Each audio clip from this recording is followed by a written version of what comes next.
Okay, then welcome everyone to the last day of the workshop. So we'll have this first session also short talks. And the first one is going to be given by Torben, who is going to tell us about the efficient modeling of the Higgs signals at the LHC. Please go ahead. Okay, thank you. Good morning, everybody, and thanks to all who appeared this early in the morning after the conference dinner and after drinks. So, as already said, I will talk a bit about signal modeling and Higgs searches.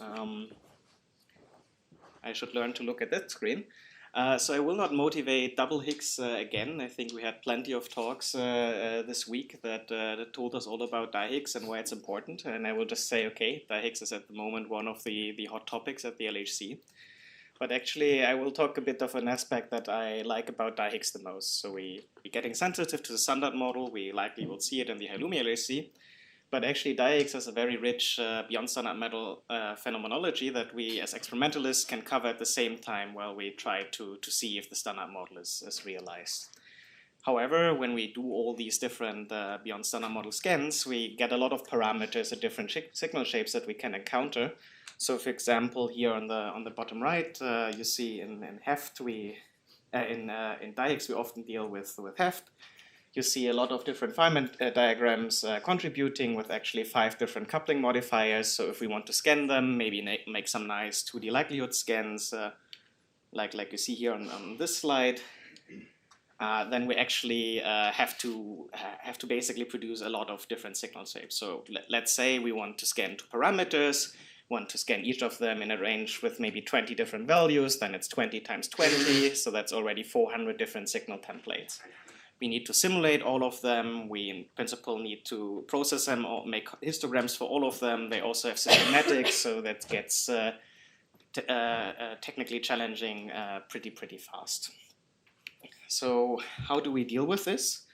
So there are basically 3 ways that in our experiments we currently can deal with this. So one thing actually comes from our theory colleagues when we do event generation. Some event generators allow to compute matrix element reweights that allow us to produce a sample that's say for standard model, but also generate weights at the same time to get it for a different BSM configuration.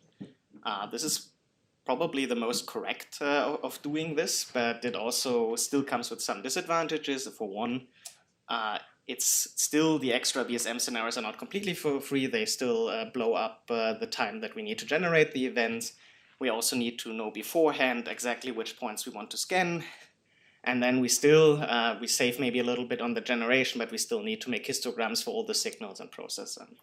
Then another level is that we have analytical reweighting formulas, especially for the dominant gluon-gluon fusion production mode, where we basically, you will see it in a second, parameterize the cross-section in different variables, such as the generator Higgs mass, cosinus theta star, PT Higgs or PT Higgs 6, and then we use this differential cross-section to reweight events to different BSM scenarios. This is already nice because that means in principle now, in the worst case, we would just need to produce one large relative representative sample, and now we can actually reweight it to every point in the theory phase space that we're interested in.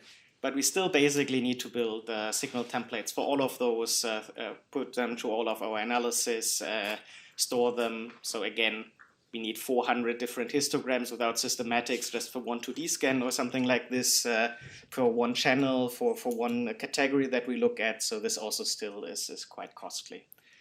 And then we have something that we call the matrix method. I don't know if it has maybe a bit more of an established name, because actually I think this is done quite often, but that's how at least the people around me call it in Higgs. And here the idea, again, I will explain it in a second, is that instead of doing one big sample or basically all the samples that we need to make a couple, make histograms for those, and then we can linearly combine them to model every signal shape that we need.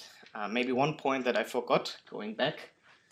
When we look at these different signals, one of the challenging points is also that not only our cross-section changes, but also the kinematics changes quite a lot. For example, from something threshold-like to something very boosted or something with a very weird interference shape. So doing this correctly is actually very, very important, because our experimental sensitivity different BSM points can be, or acceptance can be quite different. Okay, so now going to the reweighting formula. So how does this work? Well, we, or I should rather say, usually our theory colleagues look at the cross-section, and one can basically see that one can factorize them out and write them in terms, in different terms that encapsulate different parts of the couplings. So we basically look at the Feynman diagrams and separate the couplings from the rest. Then we basically have the coupling dependence. We have a couple of unknowns that you see on the bottom right here for the full heft case with the 5 coupling parameters as these AI coefficients. We can do this in principle for the total cross-section, or we can do this for a differential cross-section, as I said earlier. We just generate a couple of samples, fit this function to these samples, and then we know this differential cross-section. And then we can basically use that to reweight any event sample that we generate. So this is already done for quite a while. There are different reweighting formulas with different AI coefficients out there, also endorsed by the LHCX working group. There's also one that already does this for SMEFT, so that we actually can not only di-Higgs stuff, but also can talk to our peers in single Higgs or in other parts of HEP. So these exist officially, but CMS usually has never used them. I mean, we have used the formulas, but not the AI coefficients. And this problem is basically because we were not quite happy with the granularity of the differential bins in which this function was fitted. Basically, in most cases, this stops quite early. For example, in the second one that I'm showing here, it stops at 1.4 TeV. But we have a lot of boosted searches by now because this also gives us, for example, sensitivity to the subdominant production mode, vector boson fusion. So we actually need to model also the gluon-gluon fusion at higher masses. There are some other problems that we also have to discuss with our theory friends that one has to solve there. But just to solve it from the reweighting formula side, we now made the new formula, fitted this. We will also do it for SMEFT, that is still in the works, that I don't have yet here. And then nice other things, in addition to updating the granularity, what we see is also it works a little bit better. So you see here on the left some pull distributions. So we go to a variable that we actually don't use in the reweighting, and there we basically see that when we compare the same formulas that our formula also is slightly better. So you see some slight mismodeling here on the right. Now I have to speed up very much because I was already told I'm late. So very quickly on the matrix method, what is the idea there? Instead of fitting the AI coefficients, we eliminate them and basically get with this linear algebra that you see down here a way that we can linearly combine different differential cross-section or histograms to model our shape. And there we have a matrix inversion, and that's why we call it the matrix inversion method. So the problem with this, to do this correctly, is you have to find a good basis, because otherwise you run in all sorts of problems that the modeling actually doesn't work, or that the statistical errors just blow up quite a lot. So you have to find a good basis. But so far, this was usually done only with very few coupling parameters. So I think Atlas and CMS both use 3. We now want to do this, for example, with full heft, and you suddenly need to find 20 different basis points. And what we basically did here is we formulated this as a hyperparameter optimization problem. And the interesting idea that we now used here was that we use basically the reweighting formula that we just obtained to make our simulation to optimize this problem very cheap, because we don't actually generate Monte Carlo. We only do this when we verify things later on. We basically just throw toys for the MHH shape and then can basically test a lot of bases out very, very fast. This converges, we use particle swarm optimization, we get actually a really good basis, and then this works quite nice. I will now skip over the details, but basically you see here on the left, for example, a basis that was not optimized. You see a measure, I think I cannot read it from here. One is for something that we use as the Wasserstein distance, and one is for the statistical error. And then you see here something for the optimized basis, and looks quite nice. You also see different shapes, how well basically our truth agrees with this matrix model shapes. These are for different Wasserstein distances. Again, what is one of the measures that we optimize. The top two are for low values below 10. These are for higher values.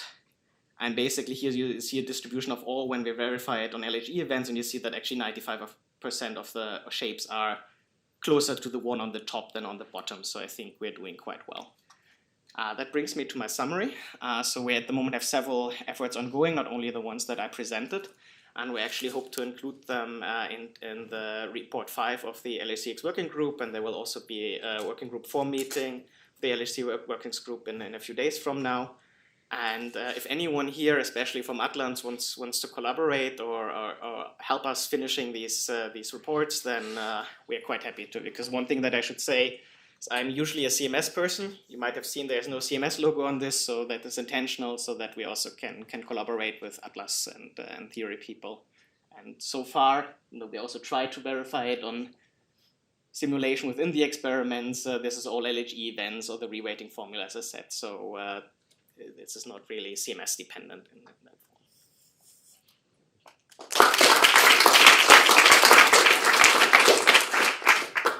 Okay, any questions? Thanks. This is very nice to see, actually. I have a question which is a bit technical, maybe, because so these reweighting methods for double Higgs, they're quite complicated because you have many terms, but they are quite established already in like single Higgs and in the other a little weak. And one of the problems that are known is so how is your initial simulation done? In the sense of, are you sure that the initial simulation populates the entire phase space enough that when you reweight, you have something reliable? So one of the issues that are known, I don't know if it's your case, but the question is precisely, have you checked, is that so if you have, for instance, in the EFT, some regions of phase space that are populated in the EFT but not in the standard model, and you start from a standard model simulation that you just have no events to reweight at the beginning, stuff like that, no? So have you looked into like the initial simulation thing and how like the results depend on that? I think I can show two things. So one thing is actually that the standard model here is quite nice because most of the variation happen in the di-Higgs invariant mass, and as you see, the standard model is I should point there. The standard model is quite broad. So if we reweight it, it usually works out. We might have to take care if we go to something very boosted.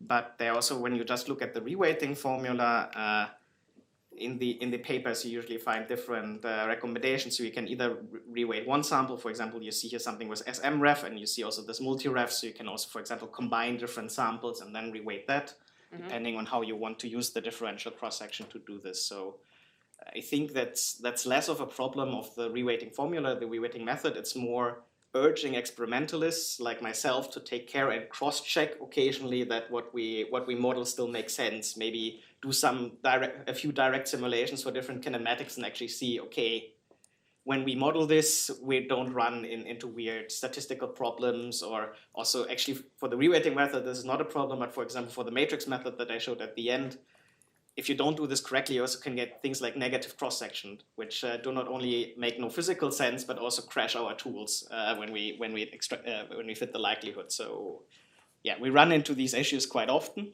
I'm aware. I'm always urging people who start with this to also take care when they use these methods. But yeah, so that's good. Okay. Is it really, really quick? No. No. Then maybe we leave that question for the coffee break. We move to the next talk. So thank you again.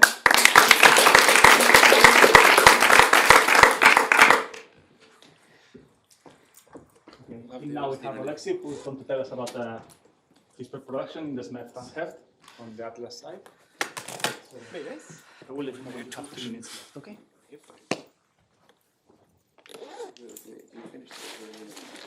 Oh, I broke something.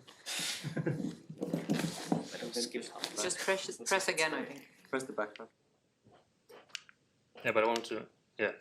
Okay. So I will essentially summarize this pub node which is run 2 and partial run 3 EFT for the Higgs with photons. So interest is like twofold. On one hand, there are advances in standard model analysis, so we can profit from it, and on the other hand, whenever possible, provide like more complete EFT results. So you saw this. I will be very quick. For standard model analysis, in situation where your statistical component is like dominating the total error budget, having more stat helps. where you see standard model analysis 50%, and it's then translated to EFT as well on like actual analysis improvements. So for categorization, which is, let's say, aligned within run 2, run 3. So also you gain a standard model, you will gain an EFT. Kinematic fit, same thing, and also flavor tagging, you gain in many places as discussed, but also then in EFT. So yeah, so there are 2 EFTs. One is SMEFT and other is HEFT. SMEFT dimension 6. So those are diagrams which operators enters where, but there is really so kind of the main direct interest is CH, and so others are done. So for parameterization, what is done here for SMEFT, this is, let's say, simple option of MHH in bands, so as shown, which are chosen to be, say, uniformly populated but not even, and then it's done separately for VBFHH and GGFHH. So okay, I don't have it on the slide, but so non-closure of this is like 5%. So there is no, and it doesn't take a lot of samples to fit. So I would say this simple construction works very reasonably in a situation which we are. Yes, the results, what was provided is linear and quadratic, and also linear now because where to truncate, I don't know, so provided both versions for 5 operators. So one is CH, and so other 4 you are more sensitive in single Higgs, but as the interest, in single Higgs there's a problem with PCA, so you cannot constrain all you want. So this will be a little bit of help for future combined fit, and also interest is to provide intrinsic sensitivity. So it's the same thing, but just in scans where, so you see on the left is CH, so this gray wall is where it hits negative yields, but it's hit after 68%, so we provided it. And yeah, in next round it may go away just again from having more stuff. So on the right there's 4 operators which are complementary, where again there are negative yields. So one maybe comment on this, that when comparable, similar to standard model case, it's a similar sensitivity to whole run 2 combination. Yeah, end of SMEF, so now HEFT. Just to remind you, so what is introduced is HHH, GGHH, TTHH, where interest here for HEFT is that so GGHH is decoupled from GGH, and TTHH is decoupled from TTH. Should do some kind of HEF-SMEF test, but we'll see that. Yeah, so again, as a diagrams illustrating what is entering. So in this case, there are, let's say, 3 Higgs interesting operators, unlike in SMEF where there are 1. So again, parameterization, so MHH again, which again, it is simple and it works. What is done is, so this polynomial where, so what is different from SMEF is that, so there are cross terms now with 3 coefficients. So here, I mean, when DFT is cheating, but especially here, so this is like you're dropping effects which should not be dropped, and it's a higher order polynomial. For yeah, so that's a polynomial which was used for VBF HH. Again, in beams of MHH. Yeah, so what was done, so did provide 1D limits, so for those 3 Higgs operators, but also what was done is to do 3D limits for the more honest estimation. So you see the summary on the right for, so two cases, when you float all the Higgs and when you float only one of them. Yeah, so last thing here also, 2D, so it is still 3D but shown as 2D at the bottom, so 3 operators, 3 pairs, and on top is 2D alone and 3D is fixed, whereas we see it's largely it's a bigger contour, but also sometimes correlation change. Yeah, so summary, so for this FT, which is the Higgs with photons run 2 partial run 3, some results which were provided, which were not provided before, are for SMEFT linear results, so VBFHH. Effect on decay, okay, I didn't mention, but effect on decay is included.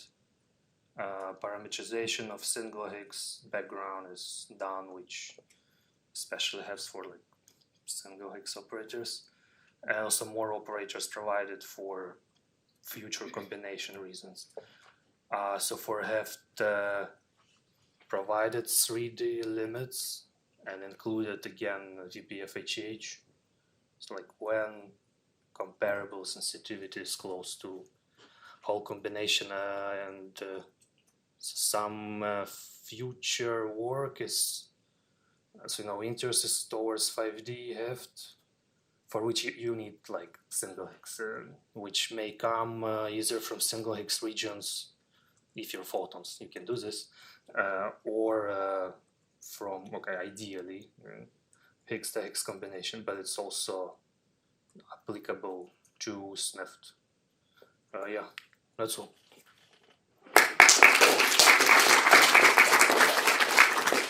Okay, we actually have time for a few questions. You have? Yes.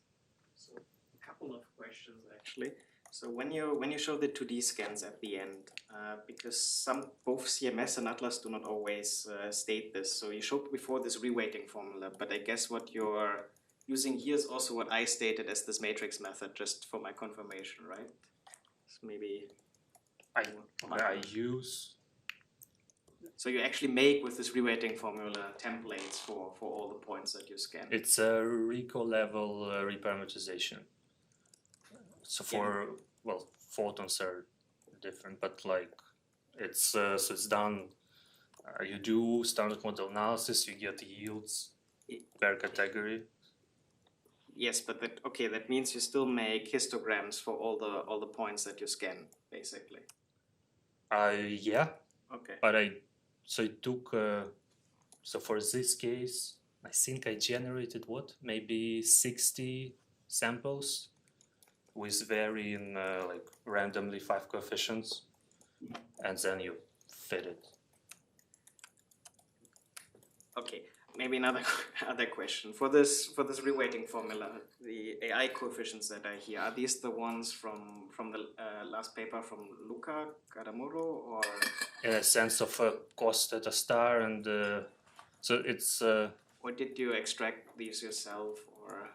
So approach is the same as in round 2, but I rederived because so there is only round 2 before. There was no run 3, so I rederived, and it's not 3D because there were like practical difficulties encountered, which we did not have time to investigate more. I think the public formulas by now are at 13 and 13.6, but okay. And but it's 3D. It's not. So test was done, and it did not pass successfully. Okay. So then we do 1D. And then for the vector boson fusion, you also extracted those yourself. They are not, the AI coefficients are not somewhere available, I guess. I mean, I can give it to you. I was so VBFHH at the time, it was a beta generator of Gudrun, which they guided me through how to use. So this I derived myself. It did not exist before at all. So here there was no choice at all. And so this gives, like in standard model case, no, it gives a bit more than in standard model case because it ends up that parameterization is a bit higher. So it gives like 6%.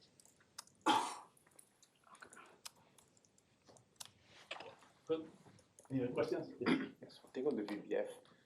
In the VBF, I think in the end this should be the same as we do for the kappa to V, no? Because CV, CHH, this is kappa to V, kappa to V. Yeah, but they have a Heft-and-Law generator and paper, which also say validated and everything. I'm just wondering why it's done, since there's already the kappa to V result for baby gamma gamma, which is done by generating the 3 samples or the 6 samples and then summing them. I wonder why this is done in bins of MHH, especially for VBF, where you know that you have also changing the data of the jet, so the acceptance can change there as well. So here there was, yeah, so this is a case where it's interesting to see more. Well, it's done in MHH because, okay, I'm not showing it, but so it is not flat. So it's a way to, so in standard model case, it's flat, but here if you do it, so it's not flat, it's a way to capture kinematics better. And so I will see with more variables indeed. Okay, let's thank Alexei again. Now we are moving to dimensionating CBS, if I'm not mistaken. Yes.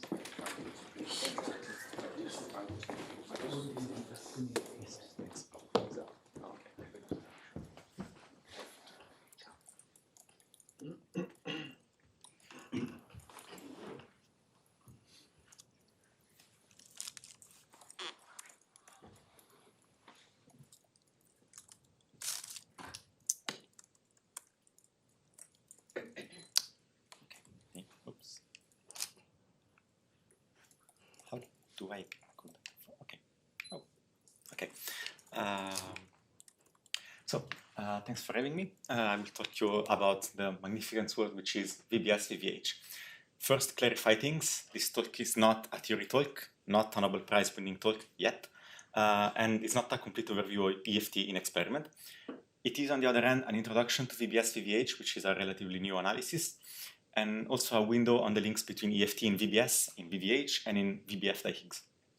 It is also a primer, and I say it very modestly, a primer on the studies of dimension 8 SNEFT in VVH, and most importantly for me, an opportunity to steal or discuss new ideas. You take whatever definition you prefer. So first of all, why VBS VVH?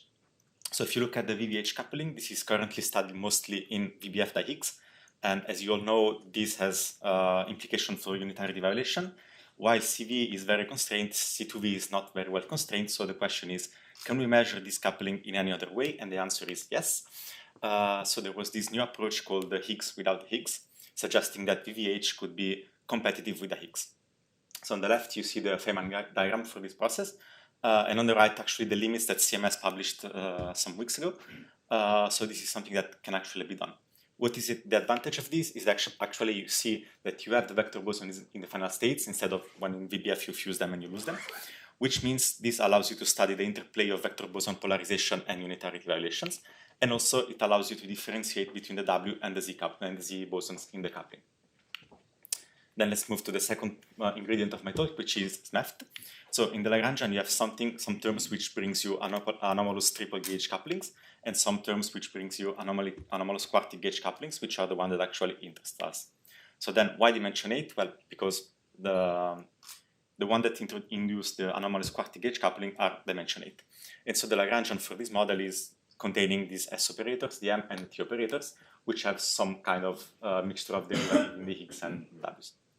Sorry, the vector bosons.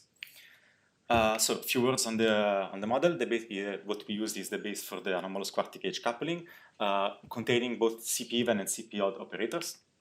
And so there is a table of all the operators and where they are targeted. So as you can see, CP even operators have been studied in VBS in Atlas. Some operators are studied in Higgs. And also there is like this new operator stuff which was not available at the time. And you might wonder, as I did, where do we fit? Where is VBS VVH? So what we did was actually generate events in MADGraph, decaying the vector boson in MADSpin and the Higgs in PYTHIA. And so we want to assess the sensitivity to different processes. First one is same sign WWH, which is the main subject of my thesis. Then opposite sign, WZH and ZZH. So on the right, you have the Wilson coefficients I used for the signal generation. As you can see, at some point, I didn't have any reference for the others, so I just put 10 and see what happened. And on the bottom, you can see what happens when you include these new physics, new kind of vertices appear. So the first question is, which operators have an impact on the cross-section? So you look at the quadratic term of the FT, and you compare it to the cross-section in the standard model. And what we can take away from this is that S operators are mostly suppressed. They only appear in same sign WW and ZZH. ZZH is affected by almost all operators. I was surprised of this. Same sign WW is only sensitive to S0, mildly, M7, M9, and M5 odd. And the one which is transversal to all the VVH processes is FM9. And then you might ask, what is the impact of this? Like you say that there is a change in the cross-section, so how do we measure that? So on the left, on the y-axis, you have like the difference between the standard model plus the quadratic term over the standard model. So everything which is different from one, it's a hint of sensitivity. And as you can see, the only one which is mostly sensitive to it is ZZ. For the M operator, the situation is quite different. So you have sensitivity to M9 for all of them. Some are more sensitive to other operators, but what stands out is that for ZZH, all operators have a huge impact. And that little star means that I had to rescale that bar plot because it wouldn't fit in the plot, so I scaled them by a factor 20. Same with the CP odd operators. M5 odd is the one which is impactful on all processes, but ZZH still has some advantages, and I had to scale it by a factor 200. But then the question is, didn't CMS study it in the kappa framework? So I also wanted to show some differences in that context. So I simulated again stuff in the kappa framework and in EFT. So on the top you have the kappa framework where you have the standard model in red, and on the bottom you have the, let's say, EFT operator with the standard model in blue. And as you can see, in both cases you have a boost in the final state objects, but for the EFT this boost is somehow more pronounced. This is for the S operator, but the things also apply to the M operator, where everything is boosted, and the M odd operator. So indeed, we have some sensitivity, and we can observe stuff in a way. And then what we can do is take the CMS results and do some back-on-the-envelope calculations to estimate some row limits on the operators. We exploit the amplitude decomposition, and so we want to find the X2 such that the sum will be equal to the known limits from CMS. I tested different efficiency, but I will just show you the one at 0.25, which is kind of similar of the acceptance in the leptonic channel for same sign WW.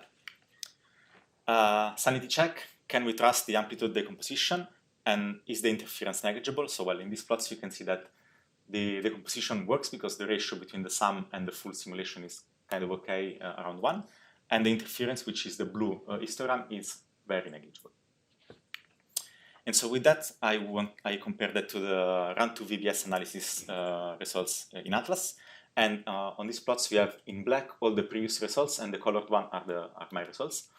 And for the S operators, there is a caveat because in all those papers, they generated S0 and S2 together. Apparently, this is not good. So I did them separately. So it's not a really apple-to-apple comparison. But as you can see, our sensitivity to the S operator is not compatible with them.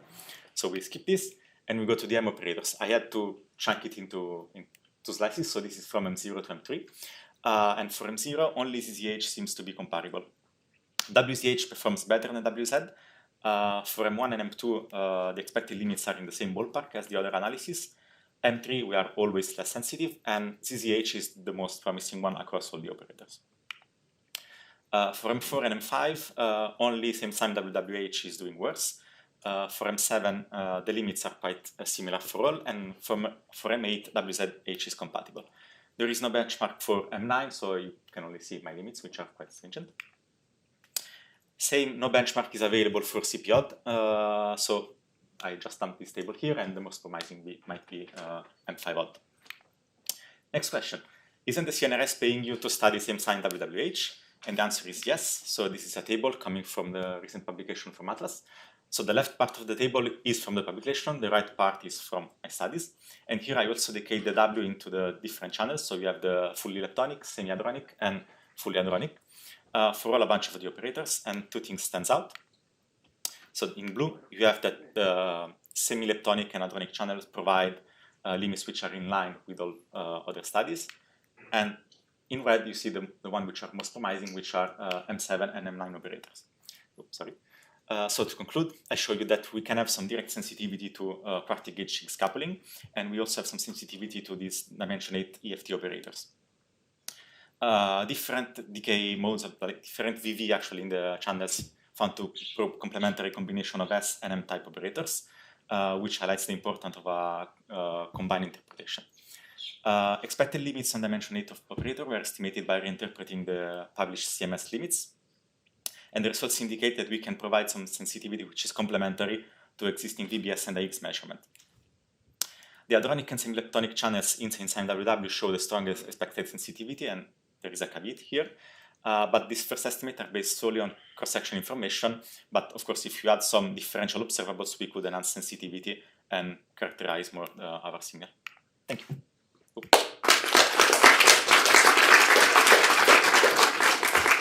Okay, you already asked yourself some questions, but probably yes, Alejo. I saw that in the M operators, WZH performs quite well. Is there a reason why their WZH is so much better than ZZH? That's a good question. I asked myself the same question, but I asked that question a week ago when I was in the control room, so I don't know yet, because this is very fresh results. Any other questions? Given that you have also so many channels, have you checked how many combinations of all the operators could you constrain actually when you put them together? Not yet. Because I guess all those numbers just come from single operator. Yes. No, so it would be good to know how many combinations. Yes, that would be the next. Put everything together. Yeah. But we can do it yet. Okay. Any other comments, questions? If not, thank you, Alex, again. We'll go back to the Higgs precise predictions with Nika. So.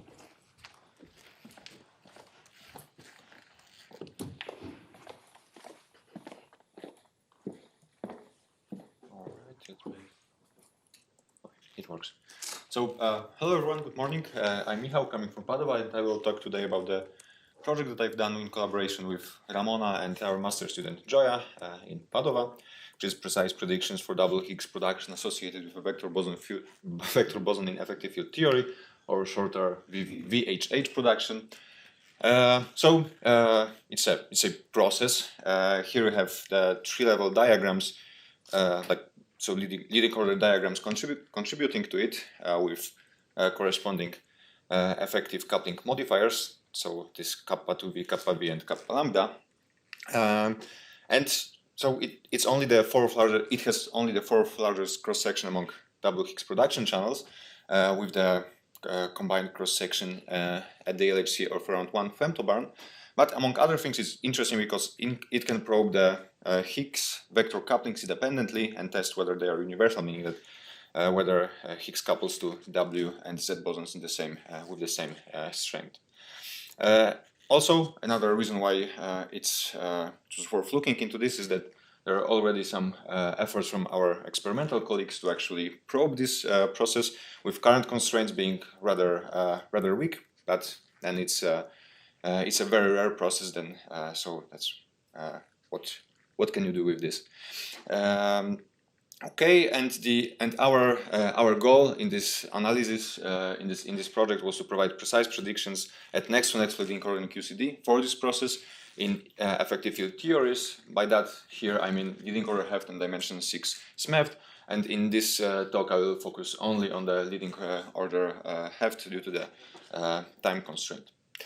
Okay, so let's go to this next leading order QCD corrections. So here's let's say schematic diagram of the process, and starting from the right hand side, so our blue blob, here we have vector boson decaying to VHH, and here there are no QCD corrections that are taken into account. So here we'll introduce only these coupling modifiers in the EFT. However, on the left hand side we have QCD corrections to our quark V vertex, and the corrections to such a process have been known up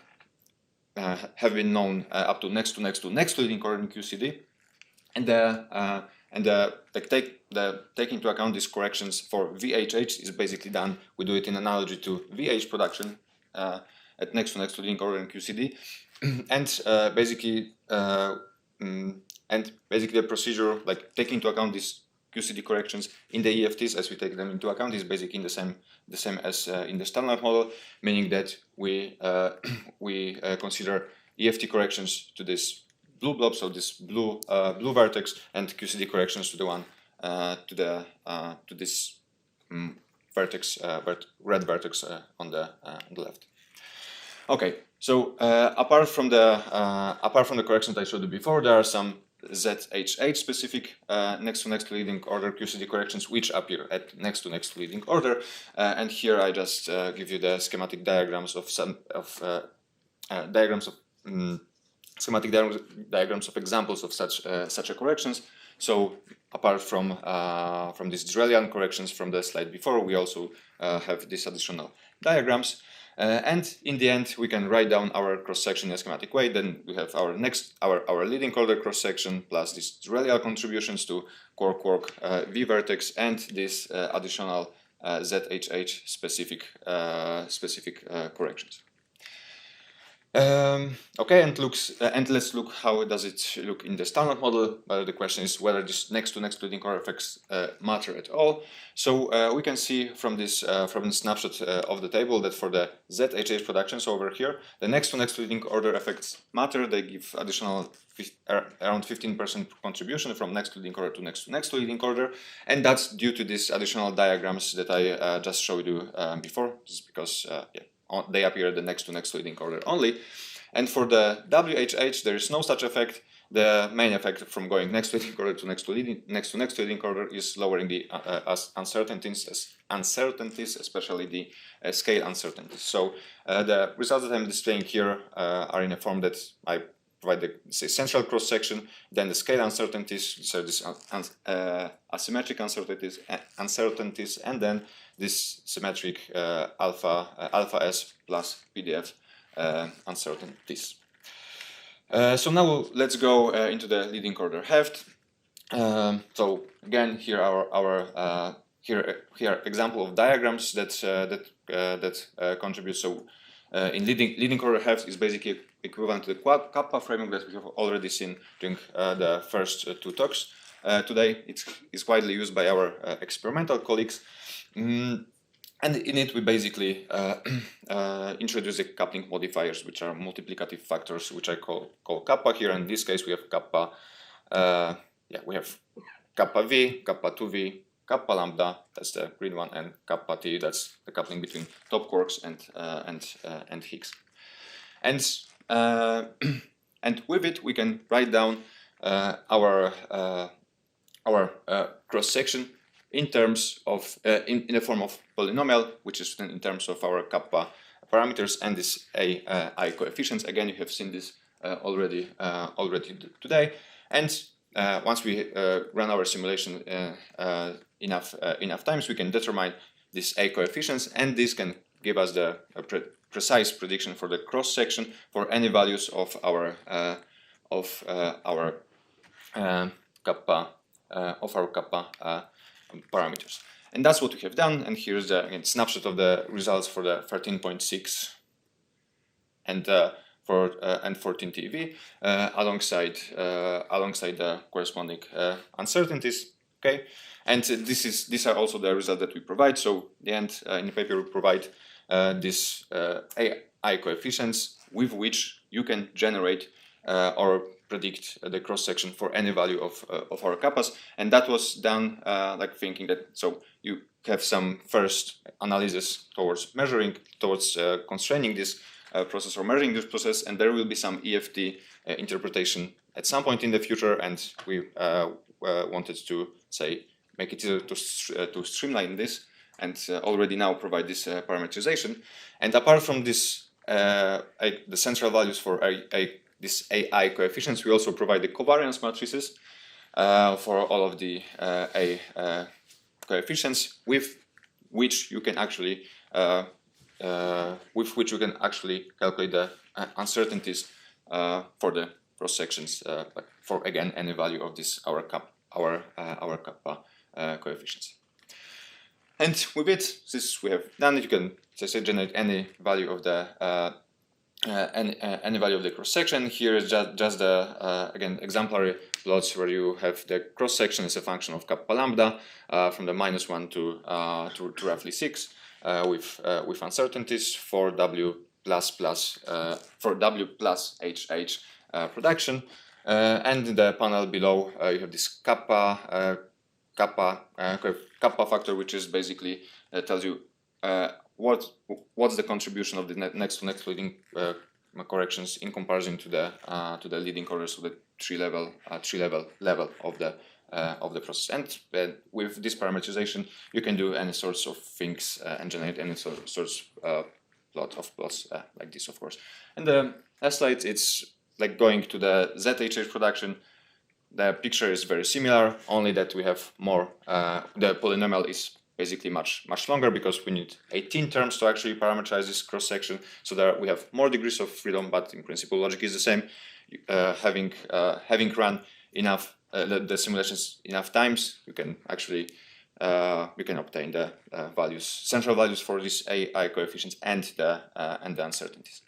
So summing up, what we covered are the predictions for leading order heft at next to leading order QCD, and we did it for the two energies 13.6 and 14 TeV, and we also provided PDF, scale, and alpha strong uncertainties in the form of covariance matrices. And also what we did, but I haven't shown it here, are the predictions for SMEF at dimension 6. Again, next to leading order QCD with the SMEF coefficients, Wilson coefficients with its current experimental constraints, and again all the uncertainties that I mentioned earlier. So that's all. Thank you very much.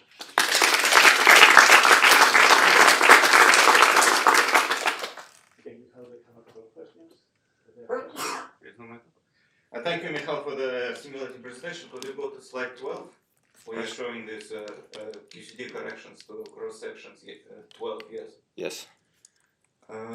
It looks like for production association with the Z, your NLO QCD correction is of the same size as a correction from NLO to NNLO. Yes. Right? Should I be worried about that? Does it mean that my perturbation theory is not converging? No, it just means that from next to leading order you have this additional contribution, these additional diagrams. From next to leading order to like the higher order, it shouldn't be it shouldn't happen anymore.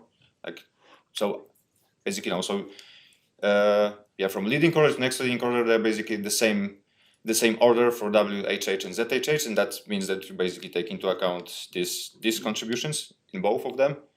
But then the difference between W and Z is that you have to take into account these contributions, which account for this roughly 20% correction. Yeah. So I wouldn't worry about perturbation theory. Thank you for the nice talk. A question about the way you as Stockholm mass. Yeah. The loops. Do you use them as bars in here? Yeah. Okay, and when you do the scale variation, you vary the mass accordingly as well? Or do you... I don't exactly remember, to be honest, how it was in the simulation in the code.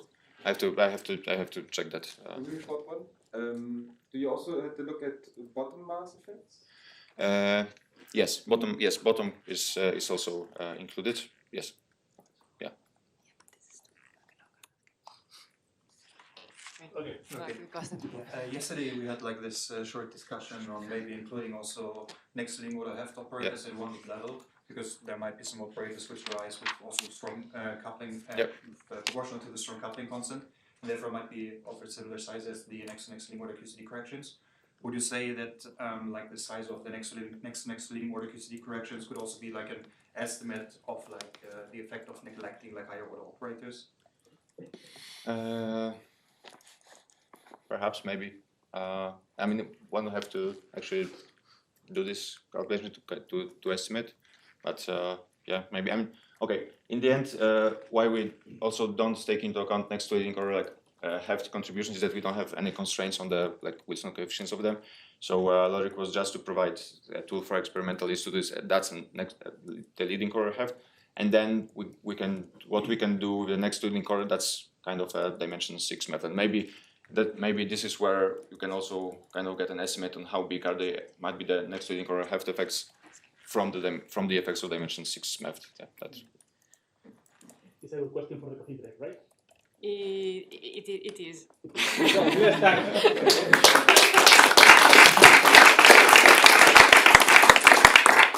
Now we go to matching Heft and SMEF in multi-Higgs production.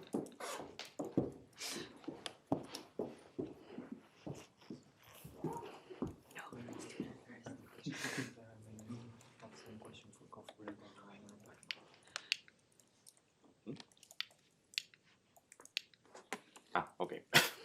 Well, thank you for having me here. I'm going to talk about my work with my supervisors, María José Herrera and Roberto Morales. So our main goal is to do a matching between the Heft and the SMEF in double and triple Higgs production from BBF and study the finite implications of that.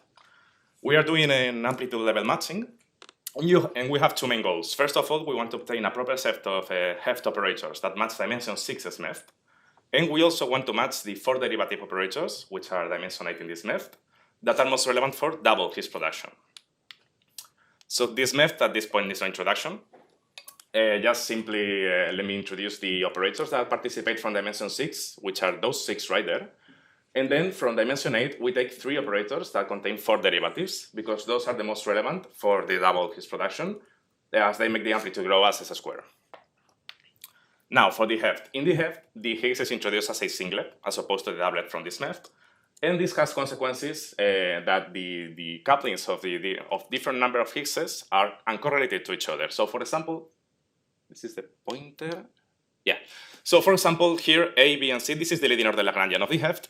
The A, B, and C are the 1, 2, and 3 Higgs couplings to 2 Ws or 2 Cs, and in the case of the Heft, they are uncorrelated. That's not the case for this method because those interactions come from the same operator. Here in the leading order Lagrangian, we also have in the Heft the kappa 3 and kappa 4, which are the triple and quartic Higgs self-interactions. Maybe you are more familiar with the kappa formalism, so this is the connection right here. This method has the standard model as the leading order, but the Heft, this is the leading order Lagrangian. So to recover the standard model, we have to set these 4 coefficients to 1, and that's why we often are going to study not the coefficient, but the deviation from 1, which we call delta. C is a new interaction that is not present in the standard model of 3 Higgses and 2 Ws, or 2 Cs. So we have to set that to 0 if we want to recover a standard model. That was the leading order, but we also need next to leading order Heft to match dimension 6 as MEFT. Here is the Lagrangian with the operators that participate in these processes. So on the first line, you have the 2 operators with 4 derivatives that contribute the most to the amplitude of double Higgs production. And these are going to be the ones that we match to the dimension 8 SMEF. These are also called eta and delta. We are going to use that notation as well. And then in the rest of the Lagrangian, you see a lot of operators, but only the ones that are in red are the ones that are needed to do the matching to dimension 6 SMEF. All the others one, although they participate, we do not need them, so we can set them to 0, and we are going to do so. Here we are checking that indeed eta and delta among the next to leading order Heft coefficients are the ones that produce the strongest effect. So this is a cross-section for double Higgs production, depending on the energy, for the different next to leading order Heft coefficients. And here you can see that indeed eta and delta are the ones that make the most difference in the cross-sections. In particular, if we check the amplitudes, they make the amplitudes grow as S squared, which is the same as the SMEF operators we're going to match them with, which is different from the behavior, for example, for the leading order Heft or the standard model, which does not grow with the energy. Now, as said, we are doing matching. We are matching at the amplitude level. So the idea is we compute the amplitudes in both the Heft and this MEFT and make them identically the same. That is taking into account all possible external polarizations and considering all the Lorentz structures that are inside. Basically, it translates into computing the AIs, which are the Heft coefficients, in terms of the CIs, which are the SMEFT coefficients. Also, we are interested in double and triple Higgs production, but we did the matching also for single Higgs and Higgs elastic scattering. So at the end, since matching is process dependent, the results that we obtain are going to be valid for all this set of processes at the same time. These are, well, we have to compute the amplitude. So these are the Feynman diagrams for the example of 2 W's. For C's, they are equivalent. For sets, they are equivalent. Here are the double Higgs production diagrams. For triple Higgs, we have many more. And in color bullets, you have the different effective operators, with the different effective vertices with the effective coefficients and so on. Okay, so here we have the solutions. Let me note that we are matching 6 dimension 6 SMEF parameters to 14 Heft coefficients. And this means that the results is going to be that the Heft coefficients are way correlated to each other. We have many correlations. So for example, if you take a look at this left column, which is the leading order Heft, you see that single Higgs, double Higgs, and triple Higgs couplings to 2 W's or 2 C's are proportional to each other. And this was to be expected, as I commented before. The same happens for the next to leading order Heft coefficients. For example, these 3 are correlated, these 2, and these 2. This doesn't happen for the leading 4 derivative operators that we have matched. We had 3 SMEF coefficients matched to 2 Heft coefficients. This is the result, and in this case, there is no correlation to analyze.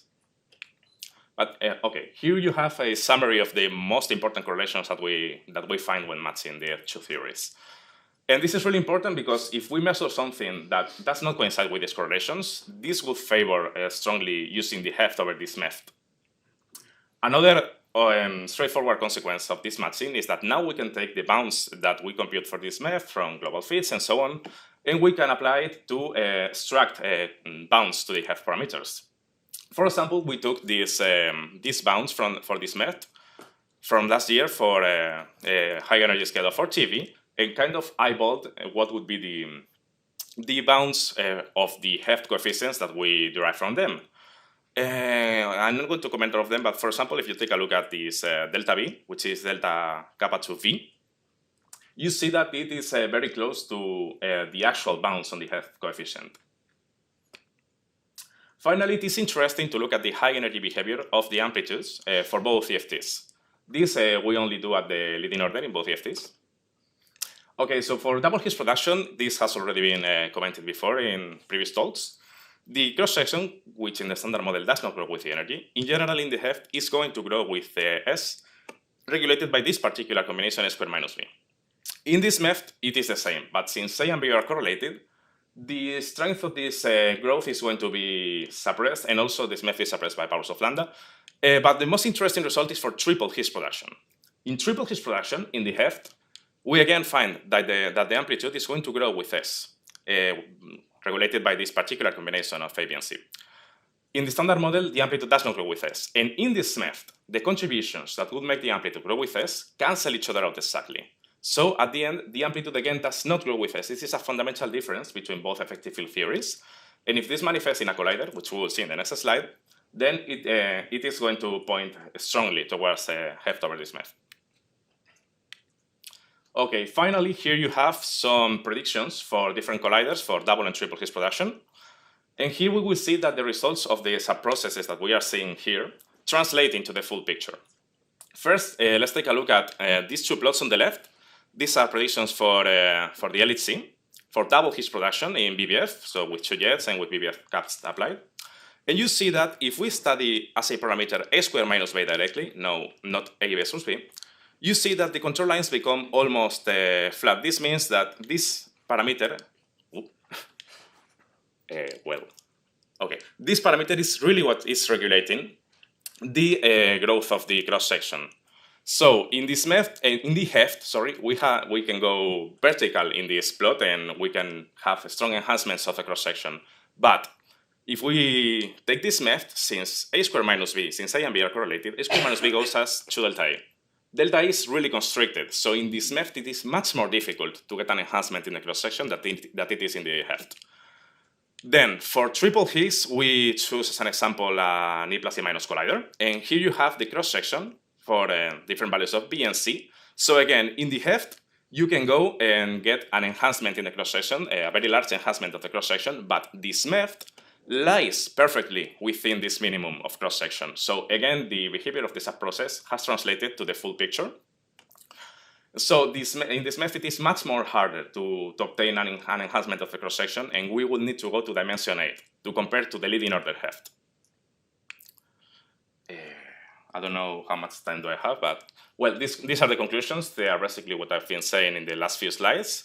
So the solutions of the matching are really useful because we can straightforwardly extrapolate experimental bounds from the heft to this from this MEF to the heft.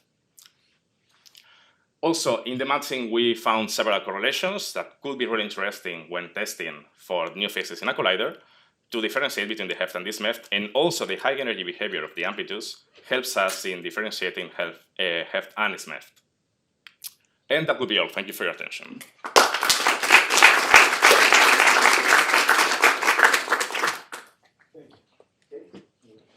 Yes. So I would have a question on like where you translated like the bounds on the MEF parameters to the heft parameters. Mm-hmm. I don't remember which slide it was. This one. Yes, exactly. Why? So I guess that the paper also includes like the RGE effects on the yeah. So I was wondering why you chose exactly 4 TeV, because like the heft is not valid up to 4 TeV. No, I mean the heft is valid up to like 3 TeV. Yeah. So I would expect that if it includes also RGE effects, that if you choose 4 TeV, like your scale separation is larger than it actually can be in the logarithms. No. So that's why I was wondering why you chose. You're right, and I am not sure why we did choose 4 TeV as an example, but you're right that the heft only, in principle, is valid up to 3 TeV. I will have to look into that. But did they have results for this case? I don't remember. I think the results they were given in the paper were only for 4 TeV. So. Yeah. Okay. Yeah. Indeed, just a comment that most of the papers of global fits with RGE have a lambdas of 4, 5, or even higher TeV. Not true. Okay, so in the paper they consider it. Okay, I don't remember, but okay. So that's why. But you have another question? No, I had another question. Some of your statements seem to be slightly inconsistent, because first you say that the theories have different energy behavior, but then some of your slides says that in SMF you can go to dimension A and recover. So could you be more precise? Because I think your statements depend heavily on which order you choose. Yes, of course. These last statements. Yes, these last statements of the different, well, these 2 slides of the different energy behavior are considered in leading order only in both theories. Okay. But then at the end you say the theories have different behavior, which seems more general. You should be more precise. Okay. As leading order, both theories. Yes. Of course, of course, they are both effective field theories. So the idea is take the one that at the lowest order explains better the physics. That's kind of the point. Okay. Any other questions? It's quick. Thanks for the nice talk. I have a question kind of about this slide. So you started off calculating WL into your final states. Yeah. And then now you combine it fully in the partonic process. So did you include also the transverse? No. This includes all possible diagrams, not only. That's the key idea. This not only includes this as a process, this includes all the possible diagrams that we can consider, and still the behavior of that particular process translates into the full process. Okay, so the following question was, do you have any idea of how much the longitudinal initial state component matters compared to the rest? Okay.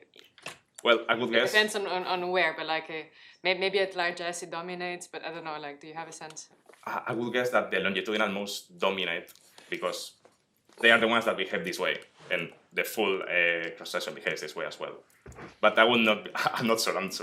Because my question is, how do you produce it when you have a quark? But okay, we can talk later. Okay. Let's thank you again.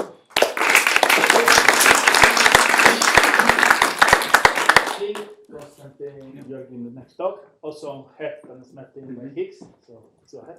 I'll let you know when you have 2 minutes. Okay.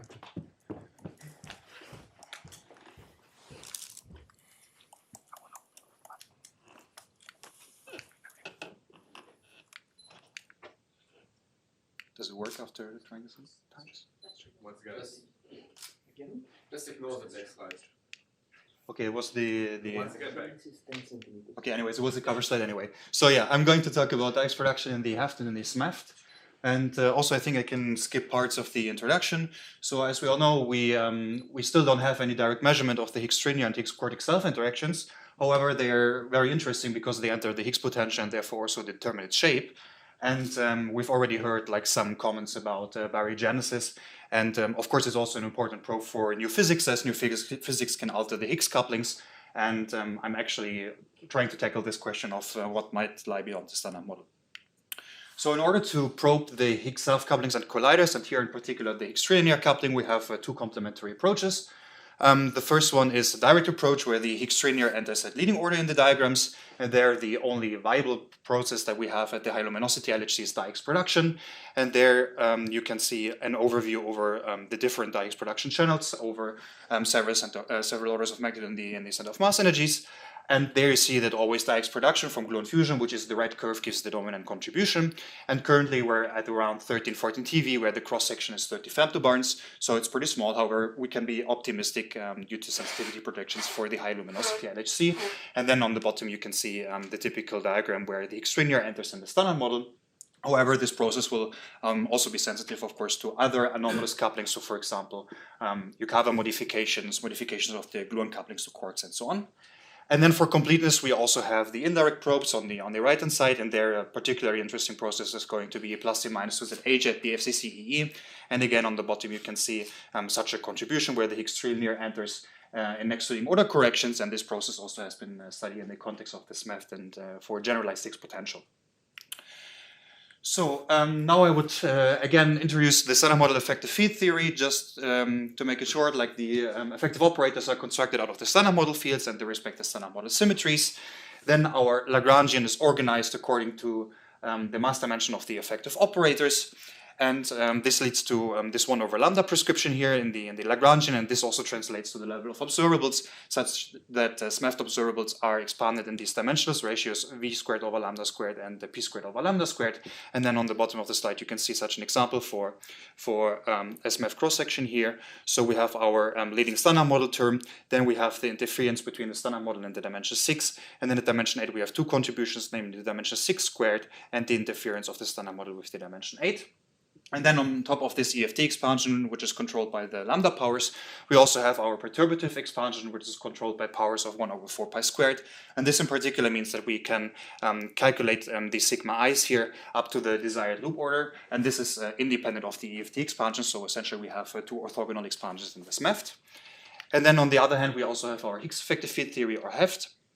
So, and the main difference between this MEFT and the HEFT lies in the construction of the scalar sector. So whereas in the standard model in this MEFT we have the usual Higgs doublet, we in the HEFT have now two different building blocks. So first we have the Goldstone boson matrix with the three Goldstone boson degrees of freedom here, and our physical Higgs H is a gauge singlet such that we can pack it into these f of h functions, which go up to arbitrarily high powers in the Higgs. And then these powers of the Higgs are suppressed by the vacuum expectation value, which sets the cutoff of this HEFT construction to around 3 TeV. And then these ratios are then multiplied by generalized coupling constants. This particular construction of the scalar sector in the HEFT has also some important implications for the HEFT expansion and the HEFT power counting, as we recently reviewed in a paper. Namely, the expansion of observables in the HEFT is organized in ratios, again, p over lambda, but then also standard model coupling over 4 pi, and these two expansions are treated on a similar footing. And the operators in the HEFT are not expanded according to their mass dimension, but according to their Cairo dimension, where the definition here is given on the slide. And then something which we derived in the paper is that then diagrams are sorted according to this HEFT order here, which depends on the loop order of the diagram, the number of external legs, and on the Cairo dimension of the operators that we insert into the vertices. And then the products of the matrix elements which enter the cross-section are just weighted by the sum of their HEFT orders. The upshot of this little power counting discussion is what is shown in the figure to the right. So whereas in this MEFT, as I said, the 4 pi, so the loop expansion and the lambda expansion are independent, so we can choose essentially any path in this grid. We in the HEFT by this condition fix the 1 over lambda and 1 over 4 pi expansion, which tells us that we lie on this diagonal here, which in this sense is a bit more restrictive than this MEFT expansion. So now I would like to talk about the Higgs production in these EFTs, and first I will start with the HEFT. So on the top of the slide here, you can see the Lagrangian that contributes. So here in the first line, we have essentially the coupling modifier Lagrangian, which introduces like these kappa parameters, let's say, without any additional momentum structure. And this part of the Lagrangian has been studied extensively in experimental and theoretical context.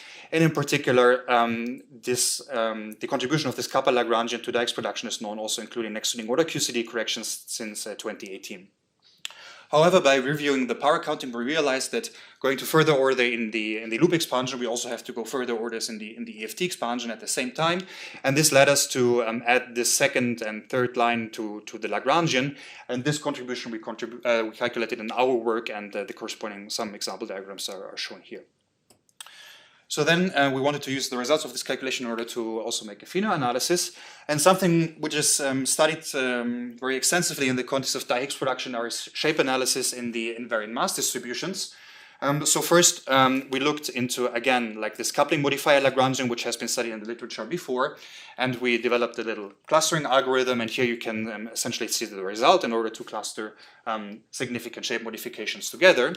So here you have the usual standard model distribution. And then you can achieve very interesting shape modifications. So for example, you can have double peak structures, strong peaks close to the threshold, and so on.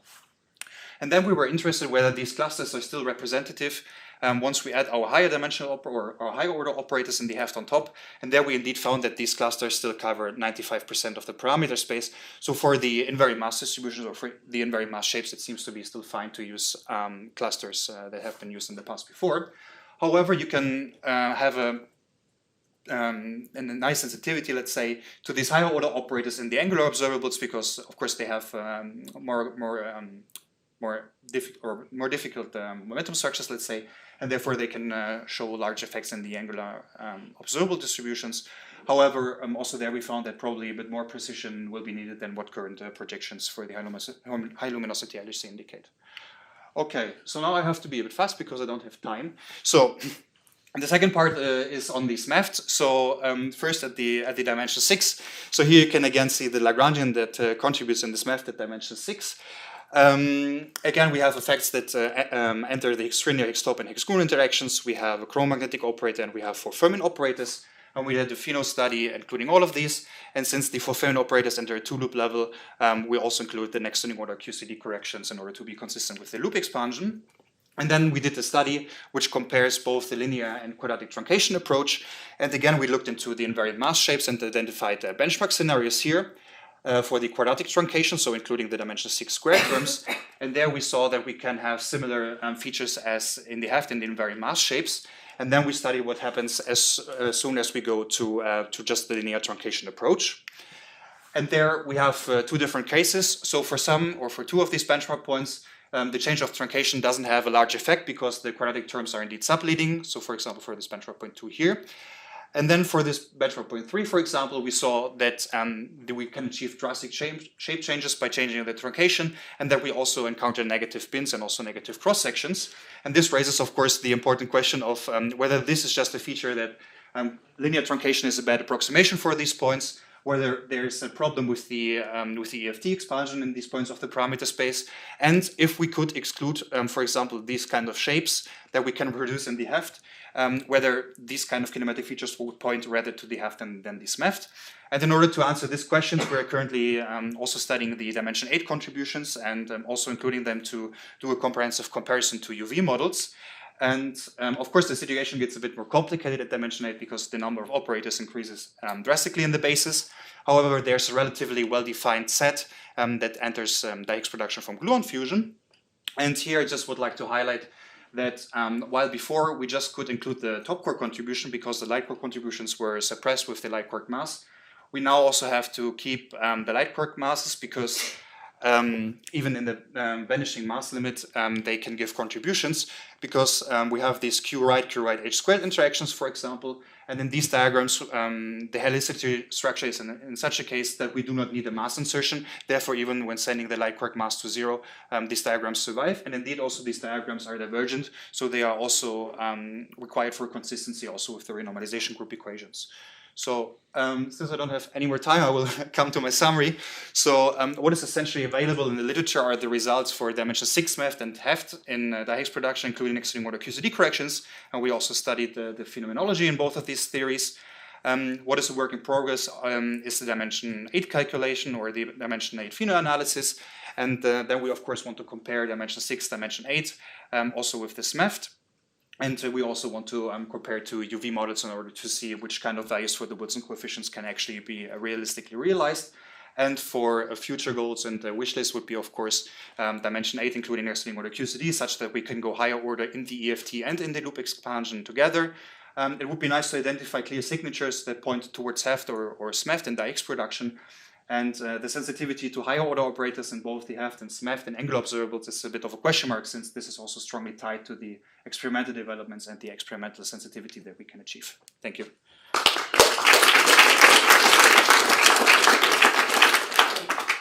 Questions? Yeah. Hello, thanks a lot for the talk. Did you already study the impact of dimension 8 operators in, for example, in the right plot you showed? Yes. You mean this one? Yeah. Like no, not yet, because we just finished the calculation of the contributions, so we still have to do it. But of course, I mean, this includes so the black line just includes dimension 6 squared, so you will have also contributions of double insertions and then the interference with the standard model. So even these are not like the full contributions that are proportional to the product of 2 dimension 6 coefficients. So this also the black line might change significantly already once you include also these double insertions, I guess. You have to compute the matrix element with 2 insertions, right? That's what you do. Yeah, exactly. But this is like in dimension 8 contribution, and then you interfere with the standard model, yeah. Thanks. Any other questions? No? Then thanks, Constantine. Jaco is in your way to the coffee break, so he's going to tell us about EFT bits of feature colliders. So the same, I will tell you when you have 2 minutes left. Okay? Yeah, thanks. What a treat. So these are my slides. Yeah. Okay. Yeah, so I tried to be quick, thank you very much, because I'm in between you and coffee break. So I'm going to talk about global fit sets of future colliders within the SMEFIT framework.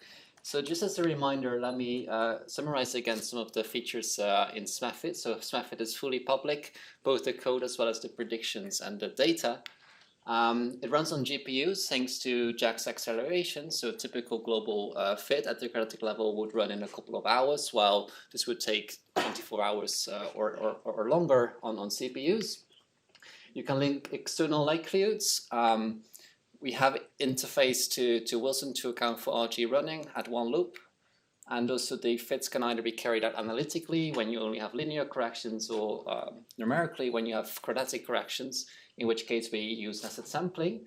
And we've got the following set of flavor assumptions at the level of the predictions, where we basically single out the top and have different flavors in the lapse-on sectors. This can be further restricted at the level of the fit by imposing additional constraints. We have an automated matching module where you can, match a UV model onto the SMEFT and carry out a fit directly in the space of couplings and masses. And all of this has a website with a tutorial and documentation. But now the topic of this talk is going to be based on the following preprint that we did with the SMEFIT collaboration recently.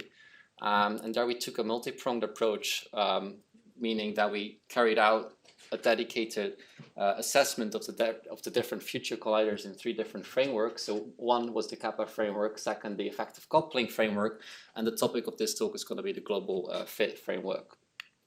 So the future colliders that we considered in the global fit context were the near-term future colliders. So these are LAB3, FCCEE, and the LCF, both at 550 and 1 TeV, where the 1 TeV run has a staged run, so it goes first to 550 and then it goes up to 1 TeV. We also have the other colliders that I show here, but these are only analyzed in the kappa framework. So the theory settings of the fit are as follows. So we have 61 CP even dimension 6 operators, and these are categorized in different classes. So I tried to indicate them here on this big spider plot. So we've got the 4 fermion operators here, and then the bosonic operators here with the 2 lepton, 2 quark operators that we added recently, sensitive to Drell-Yan production, and the 2 fermion bosonic operators in green. And all of these mix thanks to the RG evolution interface with Wilson. We have quadratic corrections and the NLO electroweak corrections in E plus E minus to ZH we take from this preprint from Sally Dawson. And in the PP side of the fit, we have everything at NLO QCD. And in E plus E minus, we've got a leading order everywhere else. As per the briefing book, we considered 4 different theory scenarios. So the default setting that I will show is the aggressive scenario, as was also introduced by Jorge, I think, yesterday. So the high Lumi LHC baseline that I will, in the next slide, plot on the circumference of this spider plot is going to contain, as usual, the lab data, as well as the run 2 data containing Higgs, di-Higgs, top, diboson, Z plus dijet, and Julian data. And then each of these we projected with a projection module onto high Lumi conditions with some dedicated projections in Higgs and di-Higgs and TT bar production. So moving now to first linear individual fits. So for lab 3, we got the following picture. So the closer you are to the midpoint of this circle, the better you are compared to high Lumi LHC. So we have the Z-full observables, Higgs production, diboson production, light fermion production, and the W decays. And this sector right here is obviously constrained thanks to the Z-pool run. And the two heavy operators, the fermion operators, they flow thanks to RG evolution into operators directly sensitive to the Z-pool observables at tree level, explaining the improved precision you get on those. Then when we turn on or move to the FCCEE instead, you have additional TT bar runs available, as well as a higher luminosity. So in comparison to lab 3, one does a lot better in the Terra Z sector, thanks to its increased luminosity, and also some of the top coefficients now improve, as can also be seen on the Fisher information matrix, where the information now flows from the 240 run to the TT bar run for these dipole operators. Comparing instead the LCF, so LCF has a lower luminosity at the Z-pool, so here you have the Giga Z versus the Terra Z story, showing that the sensitivity decreases, but then again, you have a higher energy run, which gives you an extra leverage on the tail of the 2 lepton, 2 quark operators, which are indicated in this sector. And this also holds for the LCF 1000, where basically the same story holds, but to a larger extent. So this was all individual. Let me now move to the marginalized setup. So here the picture is actually reversed. So on the left, we have the plot I showed before in the individual setup. On the right, there's now the marginalization. And the picture has sort of flipped. So now the LCF actually outperforms the FCCEE. And the way we think about this is that the constraining power that was mostly at the Z-pool now needs to be shared across many more operators, while the LCF has dedicated higher energy runs that help to disentangle those effects. Of course, any realistic scenario should sit somewhere in between these 2 cases. So a realistic UV scenario, for instance, would only activate or induce a couple of coefficients. And in that case, the FCC actually outperforms again the LCF. So as you can see here, so we have a couple of tree-level matched fermions where the FCC does a much better job thanks to its sensitivity to the Z-pool compared to the LCF. And the same is true for the electroweak left-handed effective coupling. So what sort of physics question you have determines whether either the FCCEE or the LCF is better aligned with respect to the specific direction in the EFT that you're probing. So moving on to theory uncertainty. So in the beginning, I told you that we analyzed 4 different theory scenarios. So we have the current conservative, aggressive, and ideal theory scenarios, and this is mostly important at the Z-pool, where Terra Z largely depends on the extent to which we as a theory community can keep the theory uncertainties under control. So to make this clear, so I show here the mass reach on the coefficient. So in this 4 fermion operator, we have the bound moving from 50 TeV to around 10 TeV, depending on whether you are in the ideal or the aggressive theory scenario. The impact of quadratics, they mostly help to break correlations, which induces tighter constraints at the level of the fit, which you can maybe interpret it as an additional uncertainty on the EFT coefficient. This is not really relevant for the Higgs self-coupling. So here we don't really see a a discrepancy between linear and quadratic EFT corrections, with the LCF getting as close to the bound on kappa 3 around 8%, while the FCCE gets around 17 or 18%. So let me summarize what I told you. So the SMEFT is a really universal, versatile framework to compare and assess different future colliders. Within this, SMEFT is a fully open source framework that can be extended by the user to analyze different future colliders. And in this talk, I show you projections for Lab 3, FCCE, and the LCF, and analyze both the impact of linear and quadratic corrections. And largely, I tried to make the point that the success of TerraZ will largely depend as the extent to which we can keep theory uncertainties under control in the coming years. Thank you very much.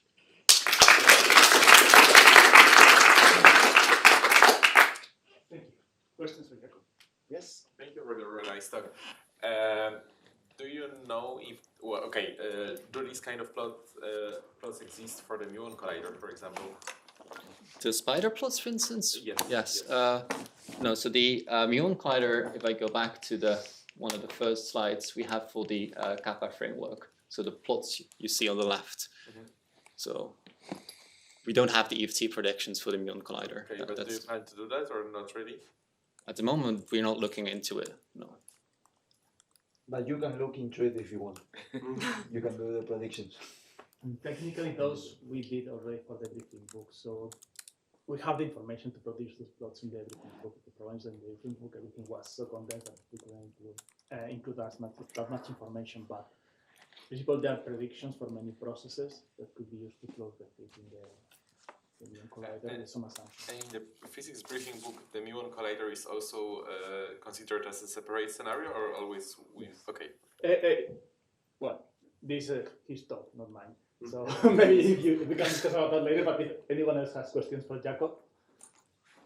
If not, then yes, it's a separate scenario, but it's also presented in combination with the linear collider and also with Lab 3 in some scenarios. I have a question then. In the three uncertainties in the ideal scenario, I mean, the parametric uncertainties, you consider those also changing with the different scenarios, or those are fixed? No, those we do analyze in the different scenarios. So okay, so whenever you move to the ideal scenario where everything is neglected, you still keep the parametric uncertainty. Yes. Okay, good. Just one. Can I ask a quick thing? What about flavor, since it matters for FCC? I mean, I know this is outside of your fit, but are there any plans? Is there anything you can say about that?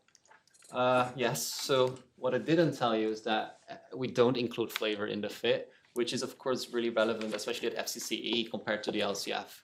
So when we redo this analysis, you would basically gain a lot thanks to flavor in the FCCE compared to the LCF. This we have in mind, but there's nothing, I think, really ongoing in the collaboration on the flavor side. But yeah, it's a non-trivial thing, but yeah, okay. But if I may comment also, I mean, the good thing about flavor is actually it cuts through many of the interactions that you will not be able to constrain so well at the FCCE with other processes, like everything that involves left-handed works, just for framing operators. So it actually plays quite a important role. That's why. Okay, then thank you, Jaco. Okay, welcome back, and then we have the final session of the workshop, and we will have 3 theory talks. So the first one is by Maria on ALPS and the multi-bosons. Thank you very much for the invitation. So in the next 20 minutes or so, I'm going to tell you a bit about this analysis of ALP-mediated diboson and dijet production that I worked on in collaboration with Fabian Esser, Veronica Sanz, and Alex Salas-Bernardes. So I will start first with a brief introduction on axion-like particles and on the ALP signatures at the LHC. And then I'll tell you a bit the details of the analysis, that you can find all the details in this publication here, by starting from the theoretical assumption of the analysis, a bit of an overview of experimental constraints that we use, and the channel-by-channel results, and the final results, which are projected and marginalized. So, axion-like particles, so they arise as pseudo-Nambu-Goldstone boson that coming from the breaking, for the spontaneous breaking of an approximate global symmetry. So originally, axions were introduced by Pechet and Quinn to solve the strong CP problem, and these were the QCD actions, and although they've been ruled out experimentally, now this opened the room for many more general axion-like particles that are pseudo-Nambu-Goldstone boson in scenarios of some global symmetry breaking some confining sector. And the mass of these axion-like particles can be very, very light or very heavy. So it's nice because there is a plethora of experimental observation from astrophysics, cosmology, dark matter observation, and collider that can probe different mass regimes of the axions. So these pseudo-Nambu-Goldstone bosons, they inherit a shift symmetry, so they are a scalar degree of freedom with a shift symmetry that is non-linearly realized from a phase invariance, where C is a constant here, and the phase come here and is suppressed by this large scale, FA, which is much larger than the electroweak symmetry breaking scale, which is associated with the spontaneous breaking of the approximate global symmetry. Because of this shift symmetry, you can introduce interaction between these ALPS and the standard model particles only at dimension 5 and higher dimensional operators. Like, for example, this is the typical interaction of ALPS with fermions. And the idea is that looking at this interaction and making sense of them is a way to look for invisible axions at colliders. And there have been many works in this direction. So in particular, the complete and non-redundant linear effective field theories that you can write as in terms of 1 over Fp of the CP with Lagrangian describing the interaction of these axion-like particles with the standard model can be written as the Lagrangian of the standard model plus the Lagrangian that includes the kinetic term for the axions, the mass term for the axions, plus this dimension 5 and higher dimensional operator. Here I'm only writing up to dimension 5, and you can see here the anomalous coupling of the axion to the vector bosons over here, and these are shift invariants because once you shift these terms over here by a constant, then you have a pure divergent that does not contribute to the action. And then you have explicitly shift invariant coupling of the axion with the fermions over here, and you can see by looking at the equation of motion that they are proportional to the mass of the fermions. So the stronger interactions are the one with the heavier fermions. And then there is another term here that accounts for redundancies, okay? So in total, you can really have up to 29 degrees of freedom, okay? But so far, people have never looked at the full global analysis, not even we looked at the full global analysis, but have been a lot of seminal works on what is the best channel, what's the best way to to identify some possible signals of interaction of axial-like particles with standard model particle at the LHC. So here I just give you some examples. There were some seminal papers that were looking at the diphoton states or at the massive diboson final states or vector boson scattering, and there they were finding bounds on one operator at the time. And these were very important to say that actually these bounds are competitive with other bounds in some mass regime. And also there were this first kind of global analysis of the CW and CB looking at all the vector boson fusion and vector boson scattering processes. And you can see here that the bounds are defined on the coupling of the axion with the W and the B before the symmetry breaking. They are quite competitive and quite compelling, okay? And then there were other analyses. For example, there was a paper about the coupling of the axion to the di-Higgs, and also singling out the coupling of the axion to the heaviest fermion, which is the top quark, which is this paper over here. So the results were showing that also in the TT-bar distributions and in TT-bar plus missing energy, you can find interesting signal, okay? So there were a lot of work, and however, so far there has not been a comprehensive treatment of the ALP-mediated diboson and dijet production, and that's what we are going to present in this analysis here. And this, the way I see it, is just the first attempt to assess the interplay between different effective operators and probe a range of scenarios that is consistent with the data without doing any extra assumptions on the gluon coupling. So that's the idea behind this. So why multi-boson measurement? Because first of all, ALPS, like many BSM scenarios, leave very important signals in this distribution, and these, as you can see here from this plot, they are measured really, really precisely and increasingly precisely at the LHC. And this is a testing ground for many BSM scenarios, including the ALPS. here we just focus on an off-shell Alp that mediates the production of diboson and dijets, okay? Ideally, if you want to do, I come from global fits of PDF, so in a sense, if you want to do really robust global analysis of Alp couplings to the standard model, you should have a very precise standard model background estimate. You should account for all available data sets and all experimental and theoretical uncertainties and their correlation. And also you should try to go as global as possible, so to look also at different directions, not just at the individual coupling. Again, here the disclaimer is that we are still far from ideal, but we are going in, it's a first step in that direction. And I think the most important thing we achieve here is to look into the 3-dimension at the same time, okay? And then the other two, they are more or less present in the different channels that we look at, as I will show you in the next part of the analysis, okay? So going on to the actual analysis that we present here. So the theory assumption, okay, first of all, we worked in the linear Alp effective field theory that I showed you before, in which the Alp is introduced as a pseudo-Multiboson boson that couples to the standard model gauge bosons only. So the strong assumption we do here is that we assume that the Alps only couple to gauge bosons.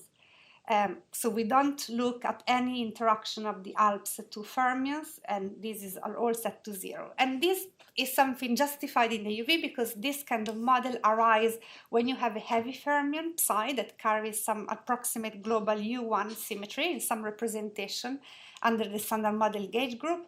And when you do that, this generates, after integrating out the heavy fermions through the chiral anomaly, interaction with the gauge bosons and no coupling to the Higgs or to the fermions. So this is a specific UV scenario that generates an Alp Lagrangian that only consists of the coupling of the linear coupling of the Alps with the gluon and the W and the B boson. And after the electroweak symmetry breaking that is linearly realized here, so we're looking at this MEFT, you rotate the fields and you have this coupling to gluon, to the W, to the Z, to gamma Z and gamma gamma, okay?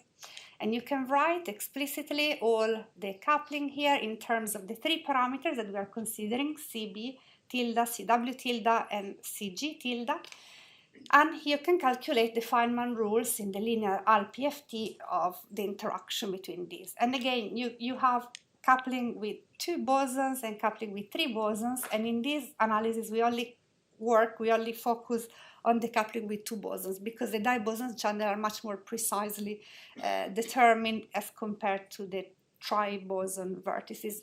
These come in the quartic gauge coupling, in the quartic anomalous coupling, but this is something that probably we will have to include once we have the run-3 data or Alumi LHC data, because this will become more competitive with the diboson coupling that you can see here. Okay, and why do we look at the non-resonant regime of the Alps? Because, looking at this very simple example, if you have an off-shell Alp, in this case we always take the Alp to be very light, much smaller than the mass of the vector bosons, and much smaller of the regions of the distribution in which we look at. In particular, if you look at this diagram over here, and you go in the regime in which, in the tails of the distribution, where the energy is much larger than the mass of the vector boson and the mass of the Alps, then you have a signal that grows with energy. So this typically gives you some signal in the tail that should be identifiable above the standard model background.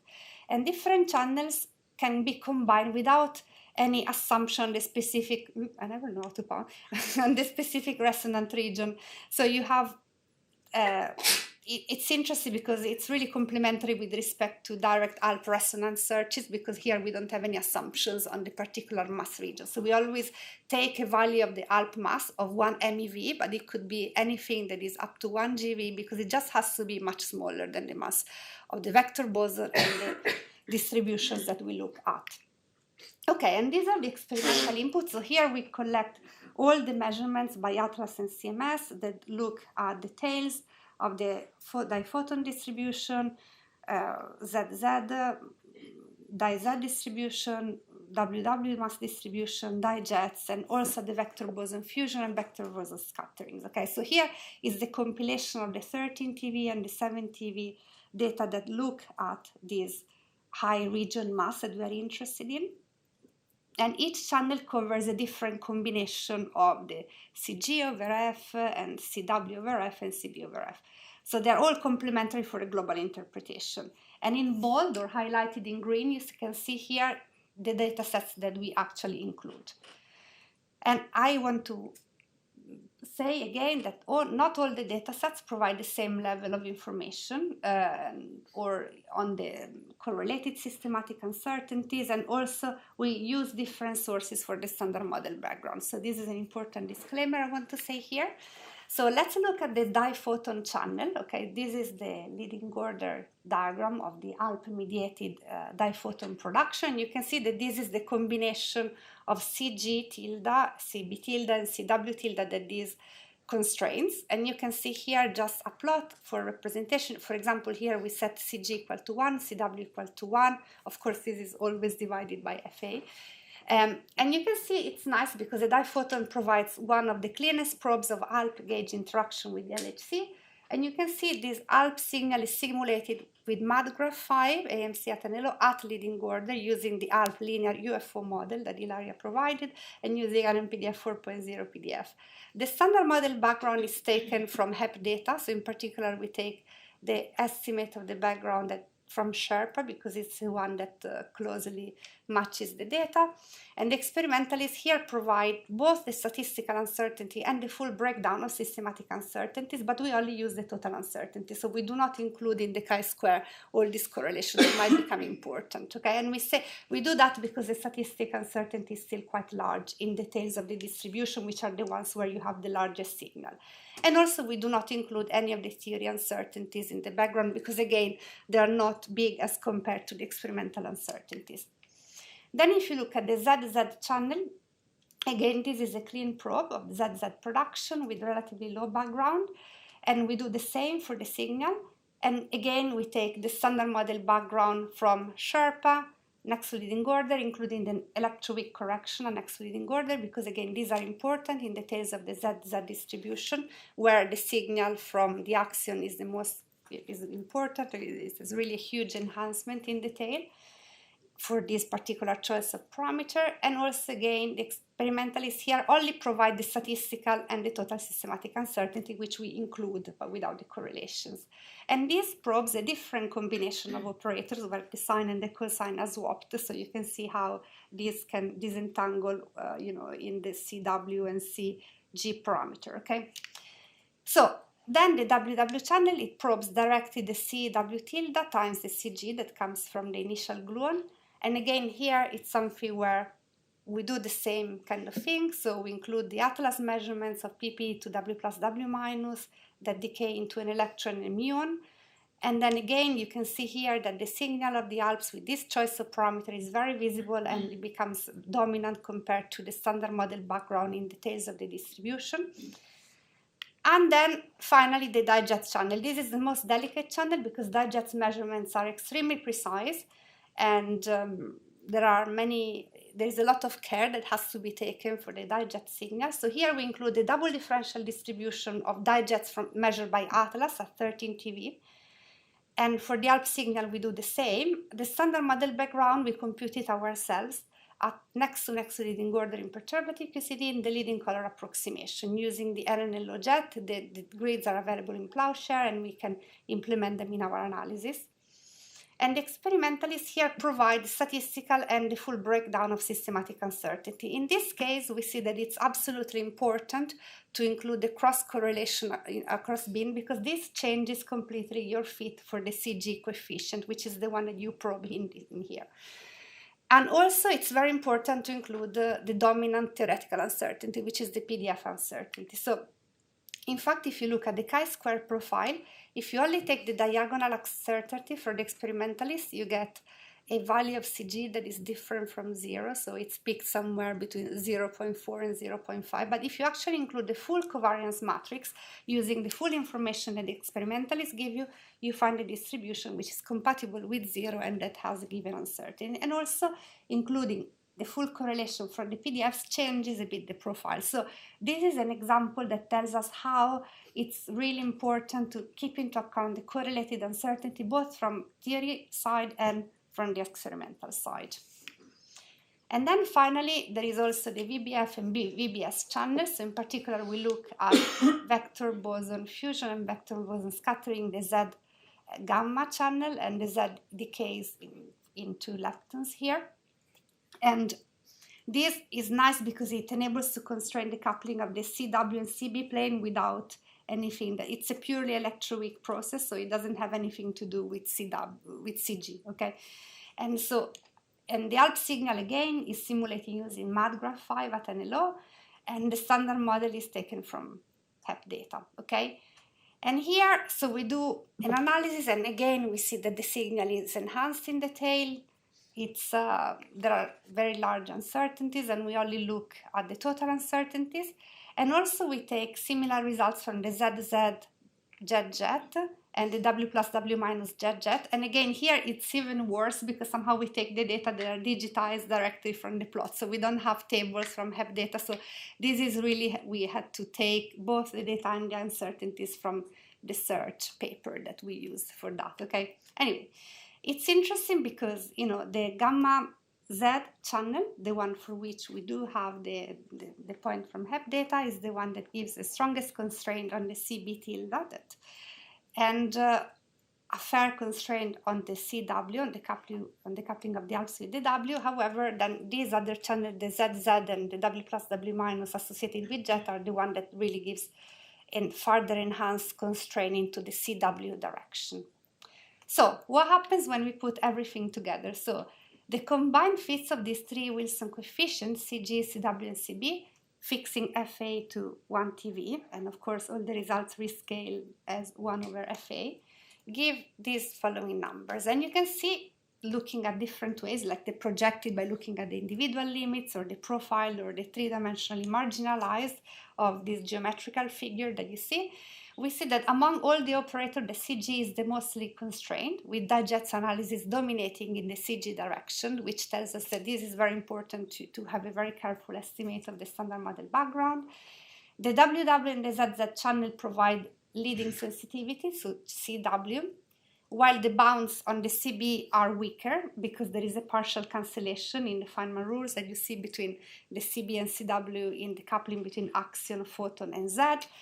And of course, profiling or marginalizing improve the limits compared to the projection by 15% or 10% for CB and 25% for CW. So it's really important to treat the correlation correctly in this multidimensional analysis that we have here.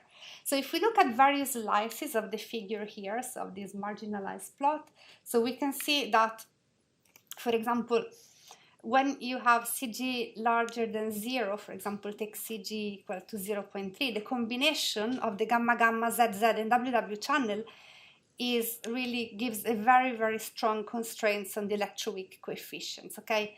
Instead, when you have CG equals 0, this channel is kind of low sensitivity, and you need the vector boson fusion and vector boson scattering to constrain this part of the phase space and to close the parameter space. Then we can look at other two slices of the three-dimensional plot that I showed you before. If you have CW equal to CB, then it's a scenario in which the ALP coupling to the gamma Z vanishes because the two, canceling the final rule, and the ALP only couple to gamma gamma or to ZZ. And you can see here the limits that you have. These are the marginalized limits, and this is looking, again in black here you have the marginalized limits, and you look at the individual limit from the various distribution, and you see again that in this case is a diboson, the ZZ, photon, and gamma, that is the one that really dominates the limits. But of course the CG cuts this coefficient plane thanks to the Dijk's, and instead the VBF cuts in the other direction. And the same thing happens if you take, for example, the other slice, which is interesting, which is CB equal to minus tan square of the Weinberg angle times CW, because this is correspond to the photophobic scenario in which the ALPS does not couple to the photon. And again, here you see that the diboson measurements give you the strongest constraints, and the other two, the Dijk's and the vector boson fusion and scattering, cut the plot into the two directions by giving you some finite contour and getting rid of the flat direction into the parameter space. Okay, so to conclude, I hope I showed you that this is a promising direction, that the multi-boson measurements are an excellent probe for ALP interactions, And these global fit to multi-boson measurements can be performed to constrain the ALP couplings. DiJets is the channel that has shown the strongest sensitivity to the ALP coupling and determines limits on the coupling of the gluon. And these the diphoton and VBF process provide complementary constraints that are absolutely not independent of CG, okay? And that's very interesting when you look at the 3D dimension. So I think this is really a very interesting starting point. There is a lot of room for improvement in this analysis. This is just the first step. Of course, one could include more experimental data because, for example, we include many distribution from Atlas, but almost nothing from CMS. There should be, I think, in all channels a consistent treatment of the experimental correlated uncertainty because at the moment they are only important for the DiJets, but they will become important for all the channels. It's important to use the best standard model background prediction available, including also electroweak effects and resummation, things that really matter in details, because otherwise we are seeing excess with respect to something which is not precisely estimated. And I think including also the theory uncertainty in the background and in the signal, more in the background, is very important. And also one should deal with the interference with the standard model, that for all these things, it's kind of small, but again, we have neglected it. We only took the signal square for the ALP, and that's something that is important to say. And also, I think it would be nice to couple all these various different analyses in the fermion sector, in the boson sector, to try to give a comprehensive understanding of the ALP coupling to the LHC. And that's it. Thank you very much for your attention. Thank you very much, Maria. Questions? Yeah, Richard? Hi, Maria. Can you go to slide 14? Mm-hmm. I enjoyed the talk. It was a very nice overview, and you guys did a lot. So I'm kind of curious. How are you guys doing? I mean, I know it's right there, but did you guys throw in a K factor or anything for the production level? Because I feel like the QCD corrections to the signal process would be on the order of 100%, or maybe in a factor of 2 or 3. Yeah, so no, in a sense, what we do is that we assume that the QCD correction for the signal are similar to the QCD correction for the background. So what we do is that we do rescale the signal by the K factor. I didn't say that, thank you for pointing it out. So we do rescale the signal by the K factor that we obtain for the background. So the NNLO divided by leading order is applied out to that as well. I think that's reasonable. Okay. Yes. Yes, ma'am. Do you have a sense of why the correlations matter? So what is it about this analysis that makes it so sensitive to correlations? Is it many beans because it's double differential? It's because, here is really a measurements, and we see it also in PDF fits, where really the correlation across beans are, the systematic uncertainty which are correlated across beans are the same order of magnitude, even up to 2 TeV or even 2.5 TeV. So and they are 100% correlated in many of the beans. So this completely changes your chi-square profile. And indeed, really you go from having something that, shows new physics, okay, or with some confidence up to 2 sigma, when you don't include them, to something that instead is compatible with the standard model when you do include them. So I think, this is an example that I kind of insisted a lot when we did the analysis, because, we see in PDF fits, if you don't include them, it changes completely your gluon and many of the phenomenological conclusions that you do. Yeah. And similar direction. So high order corrections, beyond estimated order, would be also expected to introduce some shape, right? Any idea how to incorporate the possibility that your ALP signal just mimics higher order QCD corrections here? No, that's a question that is very important, and we also, I do a lot of works on, interplay between SMEFT and PDFs, and because now we are working on some, like the OG operator, and this is important in the DiJet tails as well as the 4-fermion operator for jets. And we have the same questions, can we disentangle? So what we are trying to do now is to inject like higher order correction compared to injecting a new physics signal and see whether things change and in which direction they change, the gluon or your chi-square compatibility. So what the best we could do here is to include the best theoretical prediction. I think we did not include the best because the full color approximation was not available yet, but now it is. So first thing, we should do the full color approximation. That doesn't matter much in detail.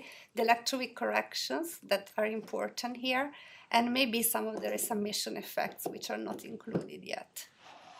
Yes? I mean, if I may, another one. So, do you think maybe using also some angular observable might help, like a double differential invariant mass and, say, digit angular correlation beyond the rapidity? Actually, here, sorry, I didn't mention, my brain is not really working properly, but I didn't, so this is something where we have the double differential distribution in rapidity, where y star is the difference between, y1 and y2, the rapidity of the two jets. There are also triple differential distributions that in principle one could use that are also in the cosine of the azimuthal angle, and that's something we could include. We have not done it yet. Because you might expect from the different spin structure. Yeah, I absolutely agree with you. So for the interference, I think you don't include any observables where you'll be seeing it. Like, I think it should be like only very one. small. Yeah. But even here, like I think. Yes. Because you need like you need a loop. I mean, it's never gonna be a big contribution. Exactly. So for these ones, we don't have interference. At the leading or at the tree level, we don't have interference with the standard model because you don't have gluon to WW directly in the standard model. For digests, we could, but. So we added an appendix in the new version that came out yesterday because the referee asked exactly to estimate. And indeed, as you say, most of the interference are very small. The only one that has would have a 10% effect is the one with the digests. Okay. Because. But you. Yeah. But you would need the one loop digest. Yeah, you need the one loop digest. That, however, is not small. Okay. Because it's a strong coupling loop. I mean, in principle, the same thing is there also for the WW and the ZZ. Yeah. But that's a weak coupling. Yes. Yeah. I mean that one which is tiny. I mean, we check it for the standard model for the Higgs. Yes. But then you can put the CPO. Exactly. And there is tiny. Yeah. The only one is this. That again, but there are so many approximations that somehow I don't think at this level is very important. Okay. Thank you very much, Maria. Thank you.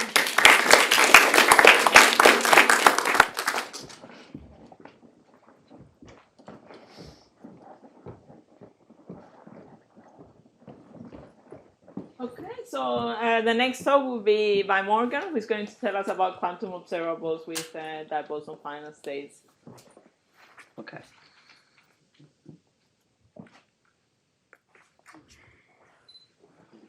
So, good morning. Thanks to the organizers for inviting me. I will be talking about the trending thing. So, yeah. This is not in reference to any specific paper, but rather a collection of results. And so I've scattered the references throughout, and I hope it's not too dense. But in general, the starting question is what can we learn about fundamental interactions from concepts, tools, and results of quantum information? And this is not a new question in high-energy physics. Both B-flavor oscillations and also neutrino flavor oscillations have been studied using quantum information tools.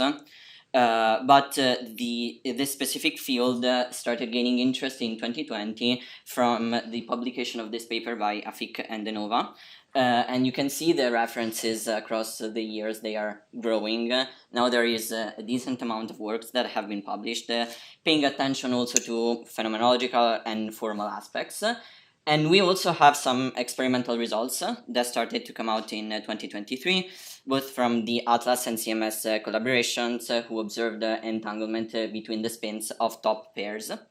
So it's not just theory. And motivations, why are these interesting? I have three. So first, you can study the properties of particles at colliders, and so you ask what do these quantum information results mean in high energy physics, but you can also ask the opposite, because quantum mechanics and quantum information has been tested extensively in low energy settings, and colliders are a completely different thing, and we have quantum field theory. So do the same things work?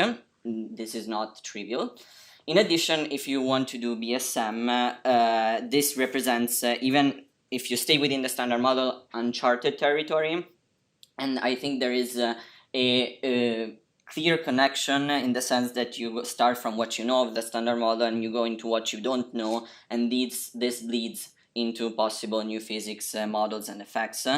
At the very basic, as an example, you end up with new observables which are potentially very affected by some BSM model you want to test, and so there is some opportunity there. Some quantum information basics before I go into results. So in general, we know that a quantum system can be described by an element of a Hilbert space, but in quantum information you usually use a density matrix called ρ. For a pure quantum state, if we have full knowledge, I can construct it using this this ket-Bra product. And if I don't have full knowledge, but I have a possible ensemble of states to be in, I have a mixed state, which is instead defined in this way. And all the postulates of quantum mechanics can be translated for the density matrix, the normalization, the expectation value of an operator, the time evolution. And you also have this concept of the purity of a state, which helps you differentiate whether it is pure or mixed. So if the trace of ρ squared is precisely equal to 1, you have a pure state. If it is less than 1, you have a mixed state. And to define entanglement, now I have a system of two parts, so A and B here, and I can write the state of my overall system as a product of two terms, one just relative to A and one just to B. This is called a product state if it is pure, so this one here, sorry, I'm very bad with this, or for a mixed state it can be separable. Again, we have this weighted sum with probabilities. If it's not possible to write it in this form here, we call the state entangled, very simply.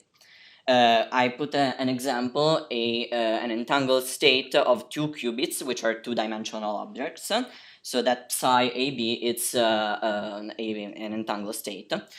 And the interesting thing is, if I try to isolate the physical description of just one subsystem, so I want to look at A and forget about B, I can do this by tracing over subsystem B here, and I end up with this state here, which is mixed. And I started from a pure one, so going from full knowledge to partial knowledge of my quantum system. So I'm losing some information, and this is precisely what entanglement means. So there is something about the physical description of my system that doesn't live in either A or B, but in the combination of both. And the other interesting thing is that now I have a physical quantity that I can compute and gives me information on the amount of entanglement from a numerical value. Because the state now is mixed, the reduced density matrix, its purity will be less than 1, and I can construct this observable here, the concurrence. It's 2 times 1 minus the trace of ρ A squared. And if it is greater than 0, I have indication of entanglement. So this is a very simple derivation to explain the most important concepts. For higher dimensional states or for mixed states, it is not this simple. Specifically, if I want to look at vector bosons, we usually study spin correlations. They are spin 1 objects, so we call them Q-trits. These are quantum objects with only 3 possible states. So the density matrix of a single vector boson will be a 3x3 matrix, and for the pair, a 9x9 one. And for the case of Q-trits, we don't have a nice observable that indicates entanglement. We use the lower bound of the concurrence, which is defined in this way. and yeah, it's a non-linear quantity, and it is a function of the quantum state itself. If it is greater than 0, I have definite indication of entanglement, otherwise I have no information.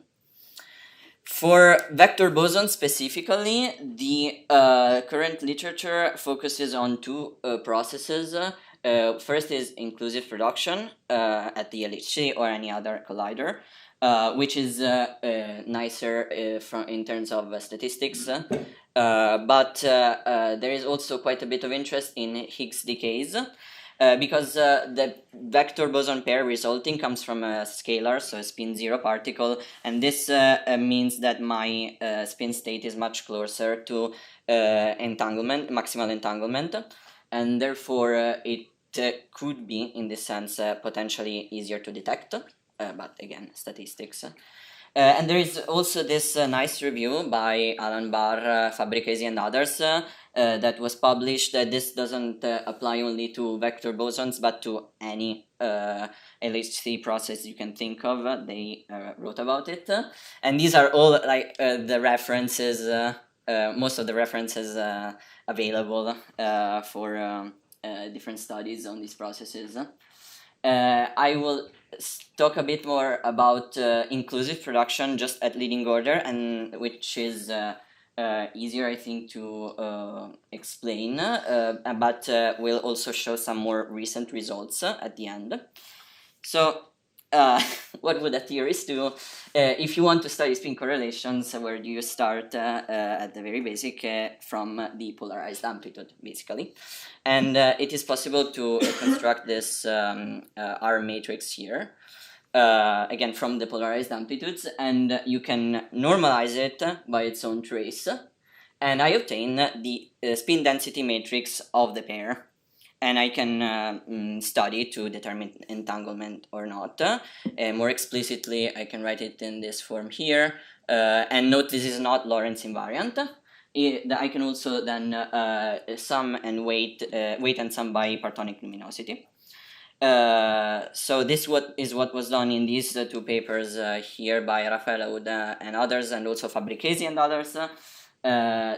And there is also, however, this interesting result in this paper that was published by Valentin Durupt and Fabio Maltoni and Olivier Matelet, and they implemented an automated code within MatGraph to compute the spin density matrix in this way when you generate events, basically. So you can also do it by yourself. I think it's really cool. And these are the results of the papers I mentioned. So you are able to reconstruct the quantum state in each phase space point. And once you have the quantum state, you can compute the entanglement marker. And so that is what is shown here for different diboson pairs. The colors indicate the amount of entanglement, closer to yellow, higher entanglement, closer to purple, less. So you can see the dependence mainly on the angle.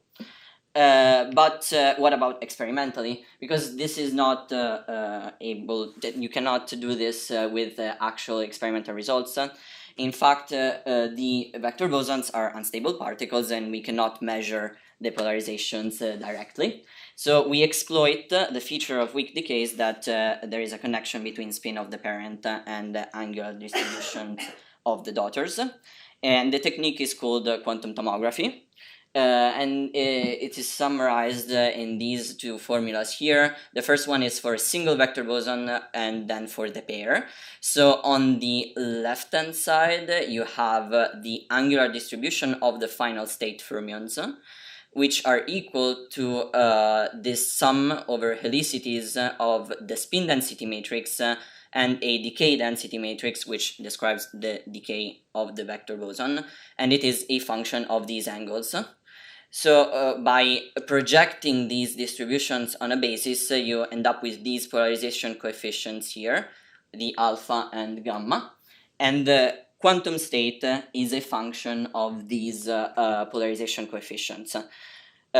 So these are very clearly different approaches in the sense that in the first case you have direct connection between the Feynman diagrams and quantum state, and you access the quantum state directly, and you have a clear interpretation of results. But it is really not compatible with experiments and assumes that you have a well-defined vector boson. So what happens, for example, at next leading order, not really easy to say. On the other hand, the quantum tomography gives me a very nice formula that I can apply to data. I just use this convolution of spherical harmonics, and it can always be done. But the interpretation of the results is not straightforward, because what do these actually mean, again, when you don't have a well-defined vector boson? These are results from a paper by Ashby Pickering, Alan Barr, and others. They did the quantum tomography for VV production at the LHC. So they reconstructed the quantum state for WW and also ZZ. And they also computed the entanglement marker for the various processes. You can see for WW it is negative, also for ZZ, but for WZ they have a positive result. So there is some chance to actually see this experimentally. And also the Higgs decay that I mentioned previously. This is interesting again because the vector boson pair is produced from a spin zero particle, so the state is very often closer to maximal entanglement, and there are strong symmetry constraints, and the resulting spin density matrix has this very simple form with only 9 entries different from 0. And also the entanglement conditions are much simpler, so if any of the off-diagonal entries are different from 0, you have entanglement, and this always happens. But this is a case in which you can't compute the spin density matrix from the amplitude, because one of the two vector bosons will always be off-shell. Now, we were saying standard model leading order, but what if you want to go beyond leading order? And there are a few works that have recently come out studying next leading order QCD and electrowave corrections in these techniques and processes. So the formula that I showed here to have this clear interpretation and make the connection to the spin density matrix assumes 2 on-shell bosons and also 2 body decays. And these things are not necessarily true anymore when I go to next leading order. So the interpretation of entanglement markers in terms of actual spin is not necessarily possible. We found that yes, it can still be interpreted in that way, but with caveats. So for example, one thing that came out was that some of the observables had giant next leading order electrowave corrections, so of the order of 90%, if not more. And this was due to the quantum tomography, so the reconstruction technique.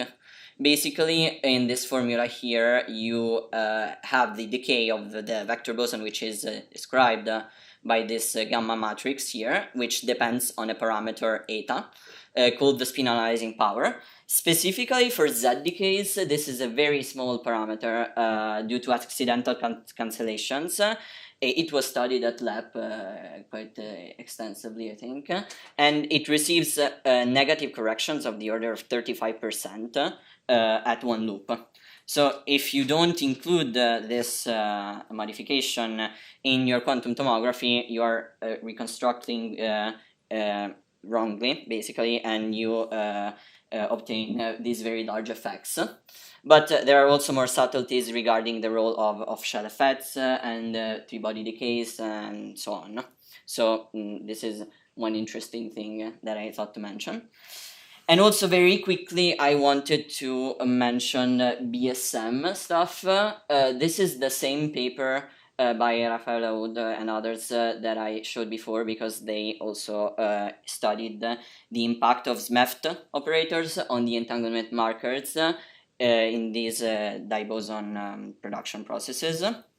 So these are the plots for WW. So on the left you have the standard model, and on the right you have the same plots with turning on some SMEFT couplings, and you see they overall all reduce the entanglement and also introduce some modifications on the phase space structure. And also WZ, same thing. On the left I have the standard model, and on the right the SMEFT with some couplings turned on. This is not the only work, it's the one that I thought to show, which connects more easily to the previous stuff I mentioned. There are also all these other references. There is the work that Emanuele mentioned 2 days ago. Yes, so in conclusion, in general, exploring high-energy physics with quantum information glasses is not new, but it can lead to a lot of interesting questions, I think, and we can study more properties of fundamental particles. For diboson, the main objects of study are inclusive production and the Higgs decay. Quantum tomography is in general required for any realistic study. And experimental approach. But for example, once you go beyond the leading order, a lot of things are not trivial anymore, and the interpretation of quantum correlations has to be careful. It is also in general possible to include new physics effects from modified couplings from the SMEFT. Possible future things, the going beyond the next leading order, so next leading order effects, more realistic studies with the parton showers, with detector effects, and also maybe looking at multi-boson final states. So thank you for the attention.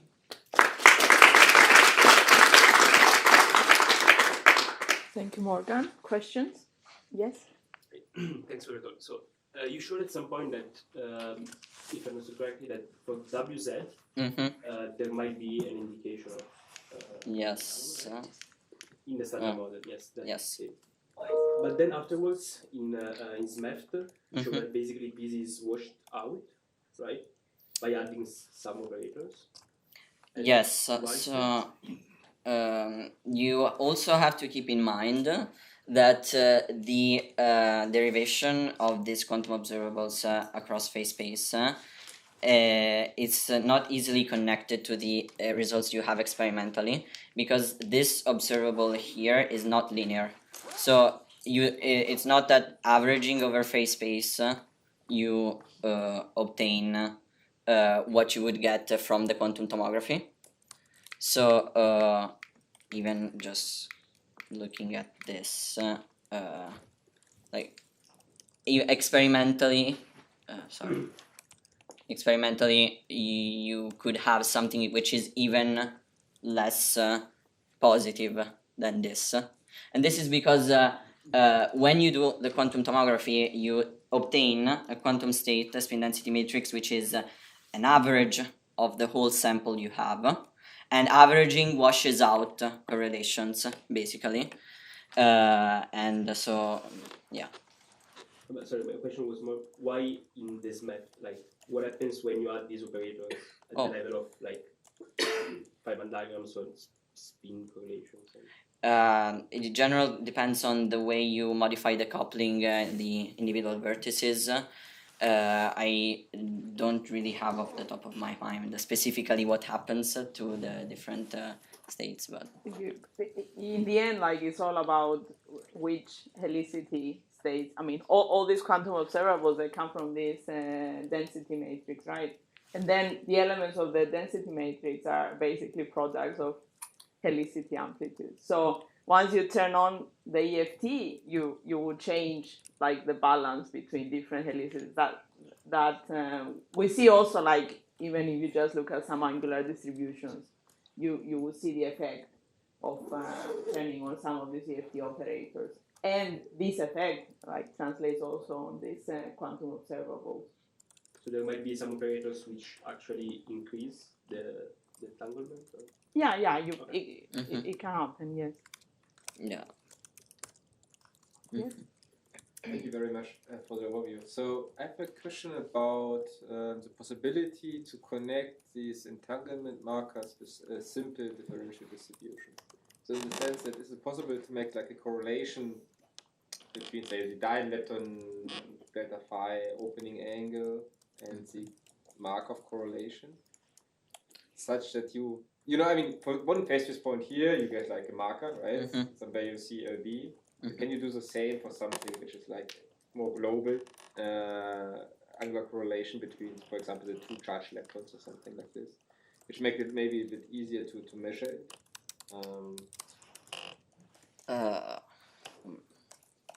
Across phase space. I mean, the angular distributions are used as input to get these quantum correlations, but I'm not sure I'm really understanding what you're getting at.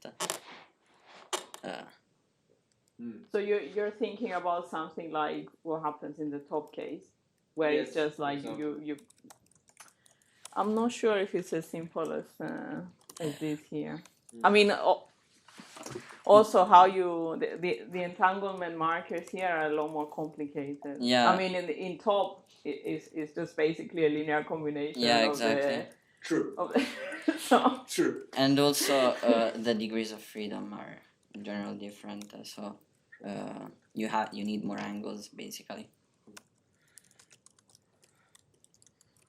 Any other question? No, I don't see any. So thank you very much, Morgan.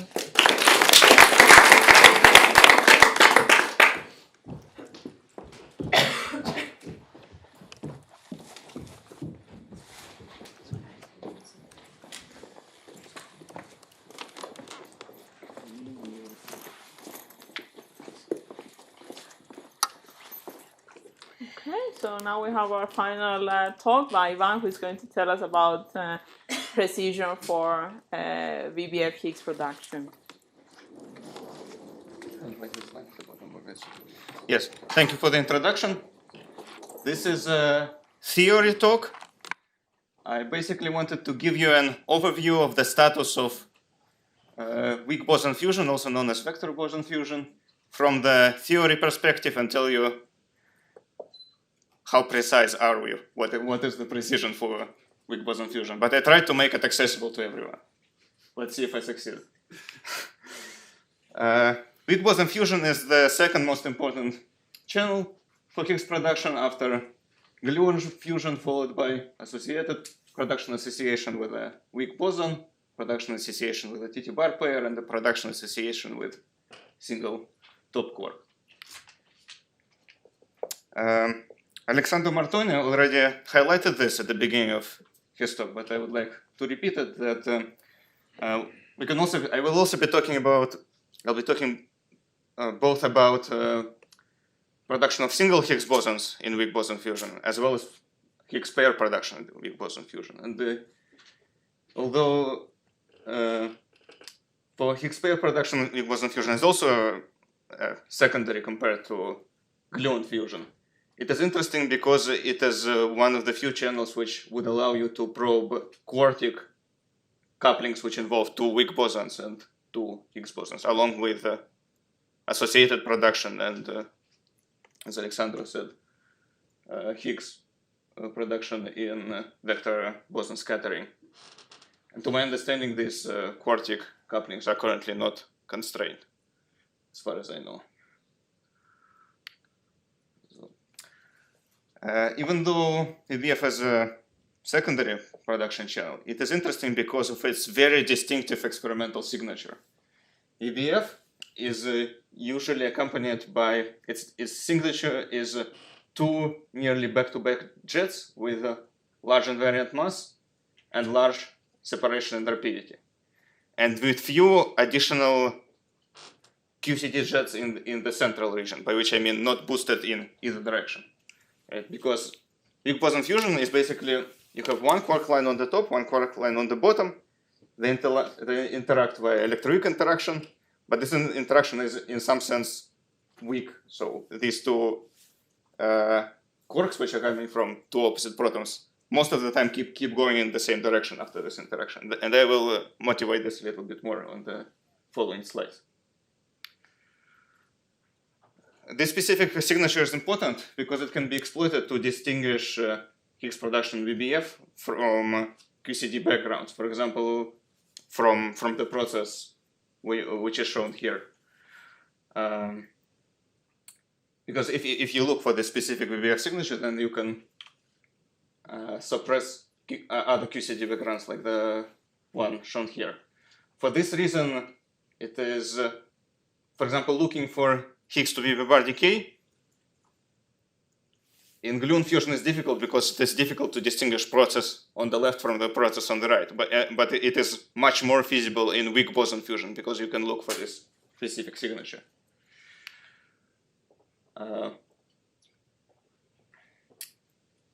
Yes, furthermore, because additional jets produced in weak boson fusion typically are boosted in these directions. If you have additional jets in the central region, so not boosted to the left or to the right, they are kind of more likely to originate from Higgs decay. And this is what at some point some analysis were exploiting this idea. Now I would like to explain from the theoretical point of view why does weak boson fusion have these distinctive features.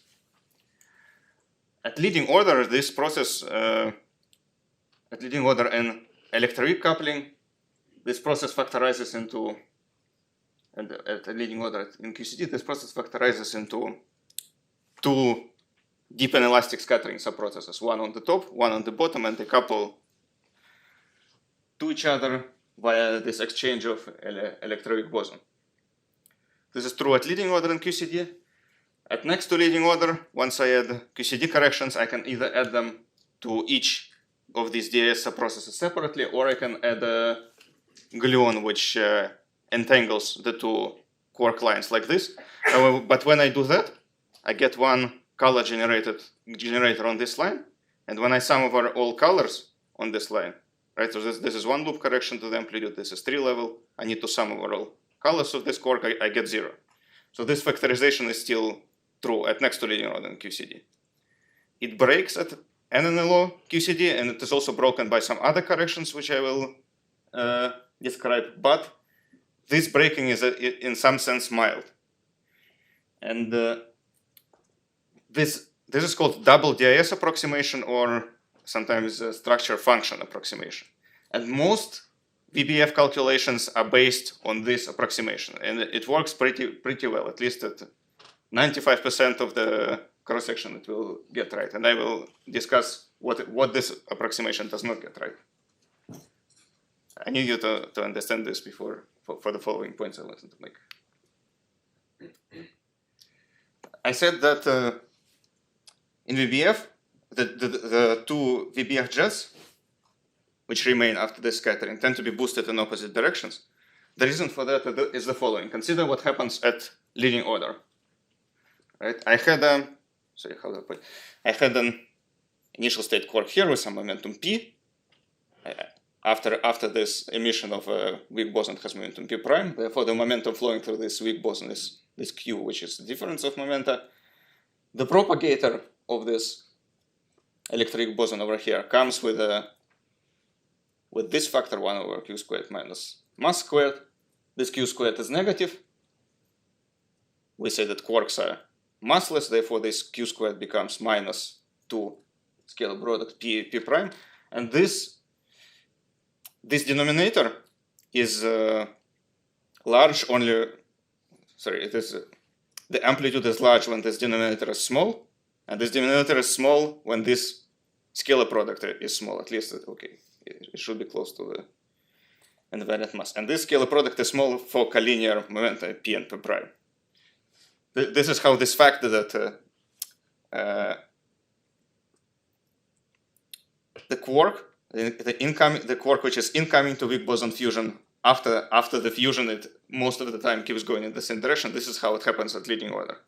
At next to leading order, it's a bit more complicated, but the general pattern remains that it's basically two more or less, up to some extent, independent subprocesses boosted in opposite directions. This is what weak boson fusion looks like.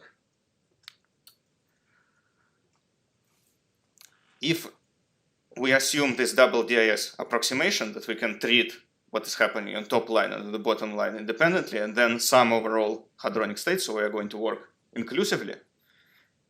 But we can still be differential in the Higgs boson, what is happening between these two DIS subprocesses. As usual, being inclusive of a hadronic state simplifies our calculation dramatically, and it enables these calculations at astonishingly high N3 low order with a this table shows you what the perturbative corrections in these inclusive double DS approximations are, and the uncertainty at this N3 low is well below 0.1%. However, this very impressive uncertainty is a little bit misleading because, as I said, weak boson fusion is interesting because it has this very distinctive signature, and we want to look for this very distinctive signature, which is not possible in this inclusive approach. In the inclusive approach, we cannot impose any kind of VBF cuts on what is happening in this top and bottom DIS processes. In order to do that, we would need to do a calculation differential in this x0 and x1. And once you do that, life gets a bit more complicated. The differential calculations are available up to NNLU. And the first thing you should notice is that perturbative corrections are a few times larger. Right? It's minus 8 minus 3 instead of 1. What was it? Instead of 3 and 1.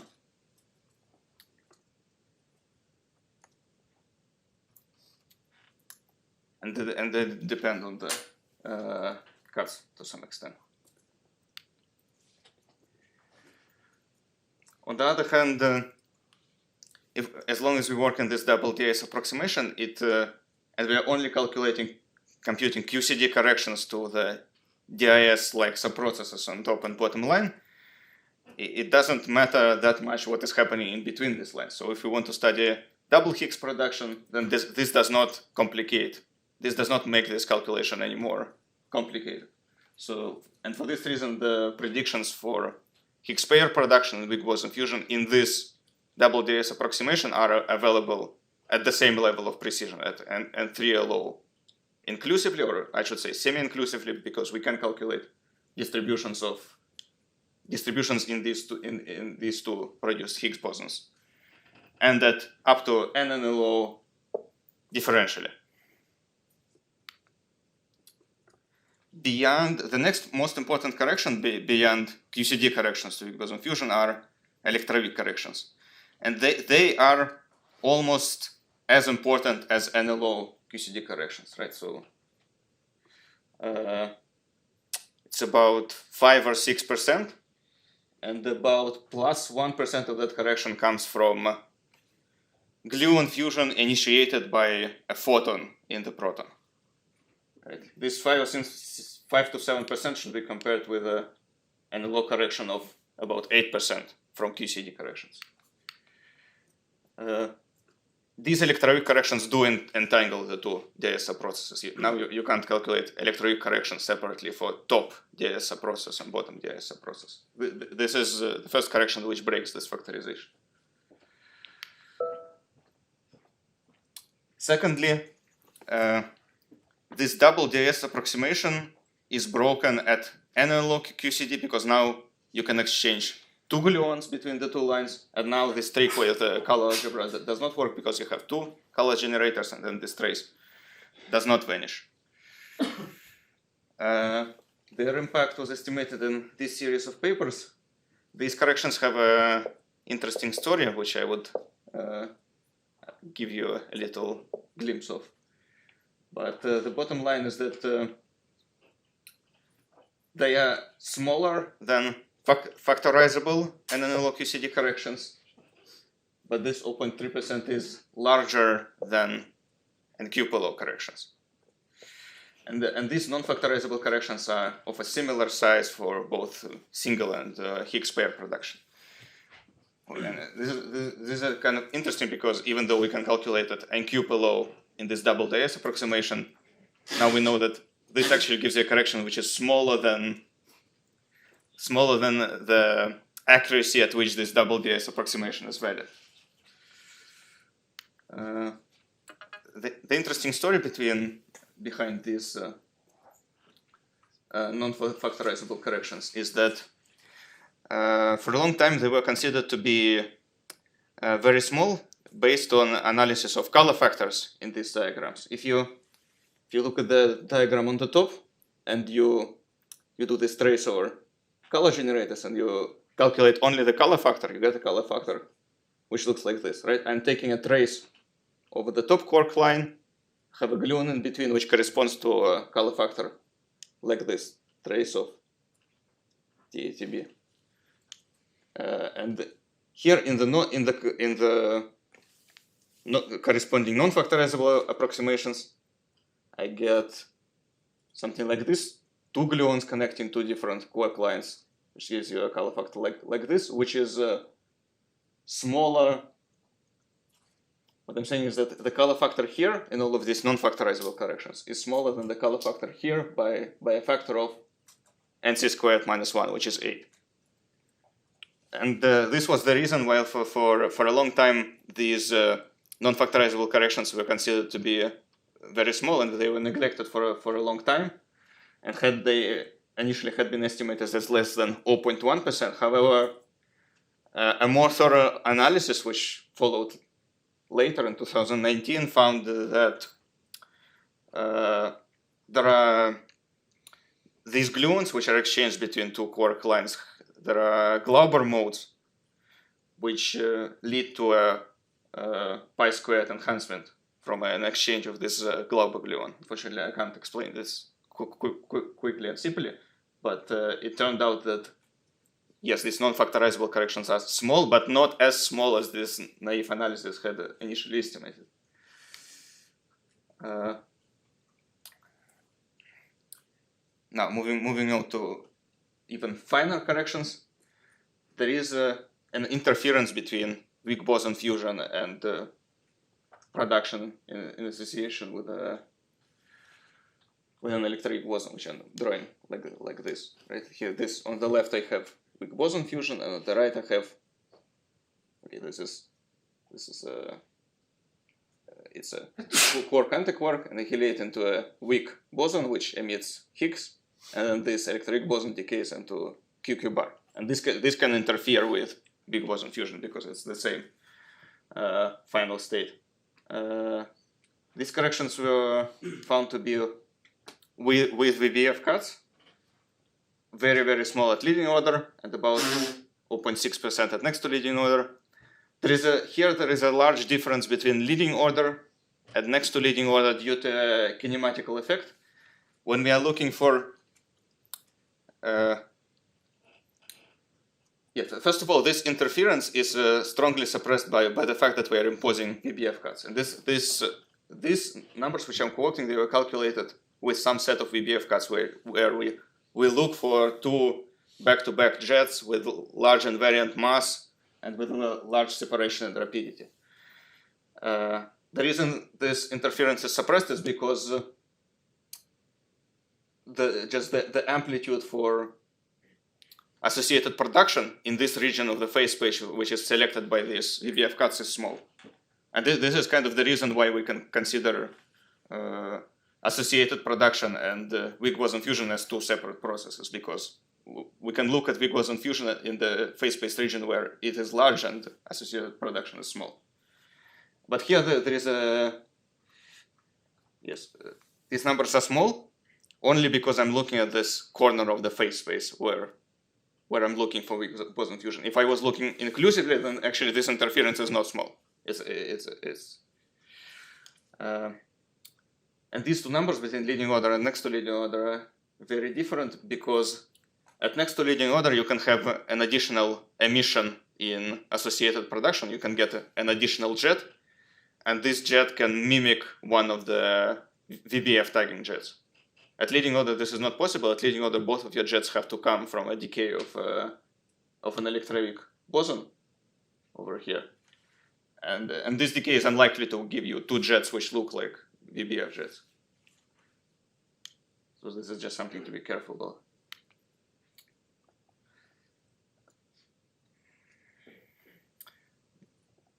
Another correction which can break this double DIS factorization is interference of VBF with itself, but with the two quark lines swapped.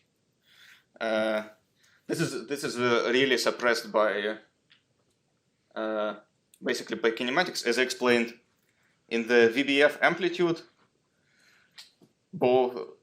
everything which is happening in both of these deep and elastic scattering subprocesses tends to be boosted in opposite directions. And if you consider this interference between one where they are boosted in the right direction and one where they are boosted in the opposite direction, at least one of these two interfering amplitudes will be small, because kind of this jet is going in the wrong direction. And for this reason, these corrections are small of this order. And they become even smaller if you impose VBF cuts. Finally, if you include n analog corrections to gluon fusion, right? This diagram on the right, this is gluon fusion, but with two corrections where I say that here I have a quark splitting and here I have a quark splitting. If you do that, then you can have an interference of gluon fusion with weak boson fusion, but this was estimated to be negligibly small.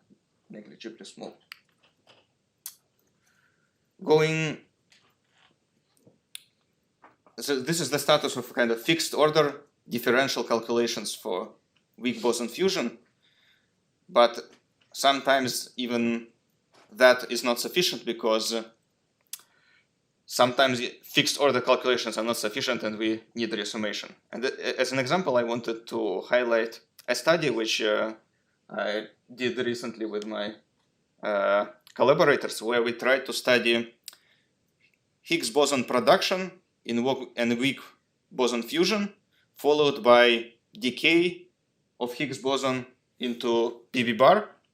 And we simulate this whole joint process in narrow width approximation. We include n analog QCD corrections to both weak boson fusion and to decay. We impose some kind of event selection criteria which select for VBF and then select for these BB bar jets. Just to remind you, corrections to weak boson fusion in the fiducial region by itself without Higgs decay are about -8% at NLO and another -3% at NNLO.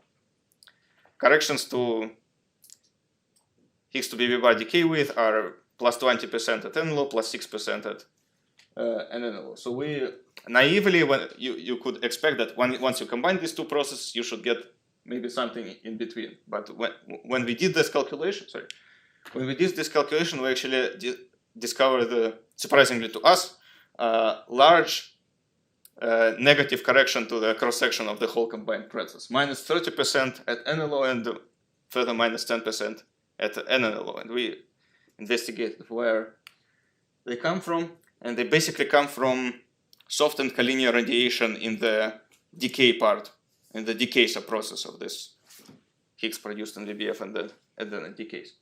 To illustrate this, I want to show you one plot from this paper where Higgs is produced in VBF, then it decays, and we look for two B jets. This is here on the x-axis. I have a transverse momentum of the subleading B jet. So the transverse momentum of the B jet, which has a lower transverse momentum. And in this study, we used a cut on the transverse momentum of the subleading B jet of 65 GeV. So we are looking for a rather hard B jet with a momentum above 65, transverse momentum above 65 GeV. And in this plot, I'm considering leading order production of Higgs boson. So VBF here is at leading order, and I'm including QCD corrections to Higgs to BB bar decay. The blue line is leading order, the red dotted line is next to leading order, and the yellow dashed line is NNL. What you can see here, as you move from blue to red to orange, or here, if you look at the relative plot, you can see that as I'm including QCD corrections, my cross-section is decreasing below the cut, but increasing, it's increasing below the cut, but it's decreasing above the cut. So basically my events are moving from above this cut to below this cut, which means that these corrections affect the shape significantly. And one thing which is worrying here is that if you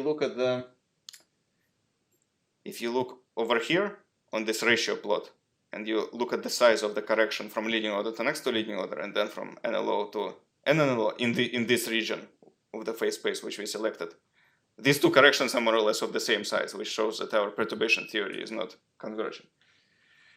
To further investigate this, we tried to add a Parton shower to the decay subprocess and to try to resum this. Sorry, I should have said that. What's basically happening here is that the B jet from the decay of Higgs boson is radiating an additional gluon when you include this correction, and this gluon reduces the transverse momentum of this jet, thus lowering the probability that it will pass these cuts. And this is the source of these large corrections. Then we included a Parton shower only in the decay subprocess once we understood that this is where these large corrections are coming from. Either a leading order decay with a Parton shower or an NNLO decay matched using mean law and with a Parton shower. These are the results after doing that. And what you can see here, okay, in the first column you can see the problem which we identified is that in a fixed order calculation you get these large corrections from LO to NNLO and then NNLO. But you can arrive at a rather similar number by just using a Parton shower. And if you include both fixed order correction and the Parton shower, then the results which you get are consistent with. Now the corrections with the Parton shower from including fixed order corrections in this column or in this column, they are more or less consistent with just including this -8, -3 corrections to Higgs production probability in weak boson fusion. So these fixed order corrections are mostly just corrections to weak boson fusion. This highlights the importance of using a Parton shower. Okay, now I expect all the experimentalists in the room to say who in their right mind would not use a Parton shower. Okay, fair. Similar pattern that if you have specific event selection criteria, you can get these large corrections, and fixed order was observed for also Higgs pair production in weak boson fusion in this paper. It just highlights that we really should be using Parton showers in these cases. One should be using fixed order perturbation theory carefully. There are also some problems with Parton showers. There is in a recent survey of EVF predictions in this paper, these authors looked at the state of theoretical predictions with Parton shower, looked at many different distributions.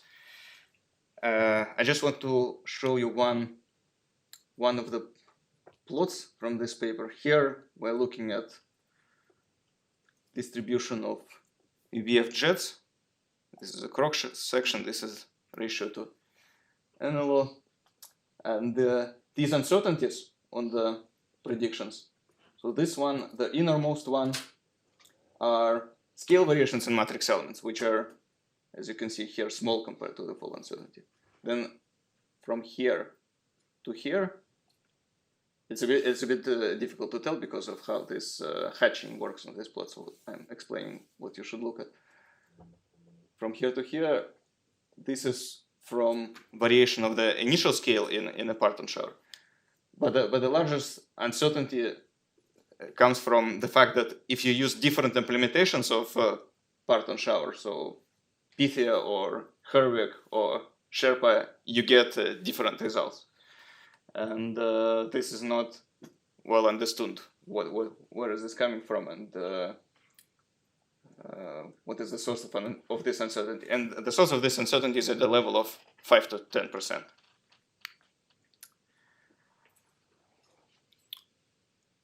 This is it. Let me go over what are the points which I wanted to convey. QCD corrections to weak boson fusion have been calculated to an astonishing and NQ low order in the semi-inclusive level at NNLO differential. And these results are available for both single and Higgs pair production. In spite of this impressive accuracy, semi-inclusive calculations are not sufficient because we really need to be looking at some specific edges of the phase space for VBF. Electroweak corrections need to be included. They are significant. They are almost as large as NLO QCD corrections. They are known and they should be included. Corrections beyond this double DS approximations are known approximately. They are of order 0.3%. They are smaller than NNLO QCD corrections, but larger than NQPLO corrections. They're of a similar size for single and double Higgs production. In effects of interference of weak boson fusion with associated productions unknown. They are of the order of 0.6%. They should also be included. But this is all fixed order calculations, and sometimes fixed order calculations are not sufficient to reliably calculate what we're interested in. In this case, we need to use a Parton shower, but the issue with Parton shower is that the uncertainty of the Parton shower is larger than this uncertainty of all of these fixed order calculations. So the Parton shower seems to be and modeling of soft physics seems to be the bottleneck in the end if you want to get a final prediction. Thank you for your attention. I would like to thank the audience for staying until the last talk. I would like to thank the organizers for giving me an opportunity to give a talk despite the scheduling difficulties, and thank you for the invitation.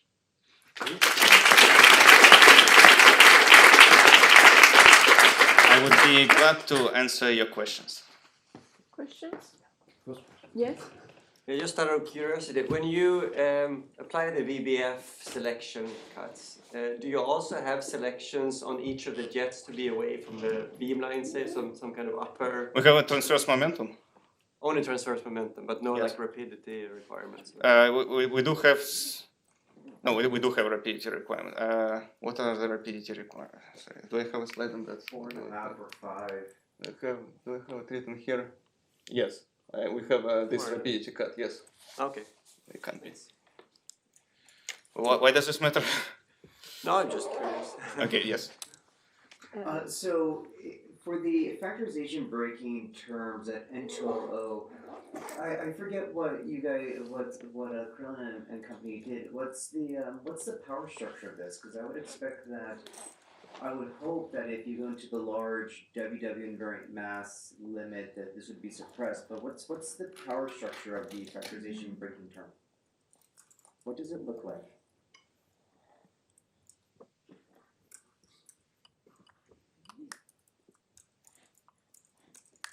If you don't remember off the top of your head, that's sorry, I don't remember off the top of my head. I know that this has been computed in iconal approximation, and but what does this have to do with invariant mass? I don't remember. Like 1 over, there's a dimensionality, so it goes like 1 over energy, 1 over mass. It goes away at some kinematical regime, and so that's my question. I want to know what's the kinematical regime in which this can be neglected. Okay, good question. Sorry, I don't have an answer ready. Stefan? Most likely an easier question. Could you please go back to the slide 16? Yes, thank you for the easier question. Maybe it's easy to see, but I mean, you showed the diagram in your slide 6, which is very similar, and there you said this vanishes because of color. Why it's not the case for this? Because if I close the upper line, yes, this also vanishes because of color, but then you can include other corrections. Yeah, sorry, yeah. I'm just showing a bad diagram. Okay. Any other questions? Okay, I don't see any, so let's thank Ivan and all the speakers.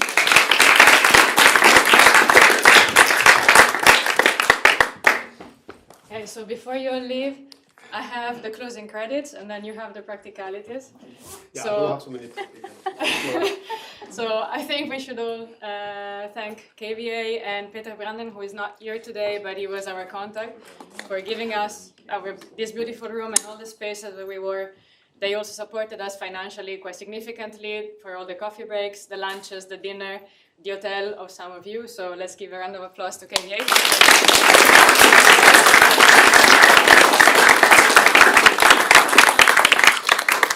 Then, I mean, there are all the working group leaders that organize the sessions. There are many, but I'm going to name them all. So there is Eleni, there is René there. We had Francesco, Barry, who already left, Claudius, Valentina, Matteo, Carlis, Flavia, and Richard. So please, thank you. Also and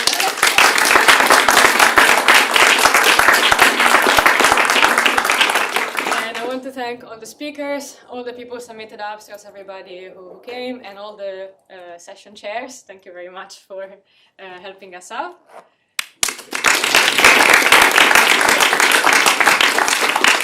Finally, last but not least, our very beautiful, excellent host, and official photographer. No, thank you very much.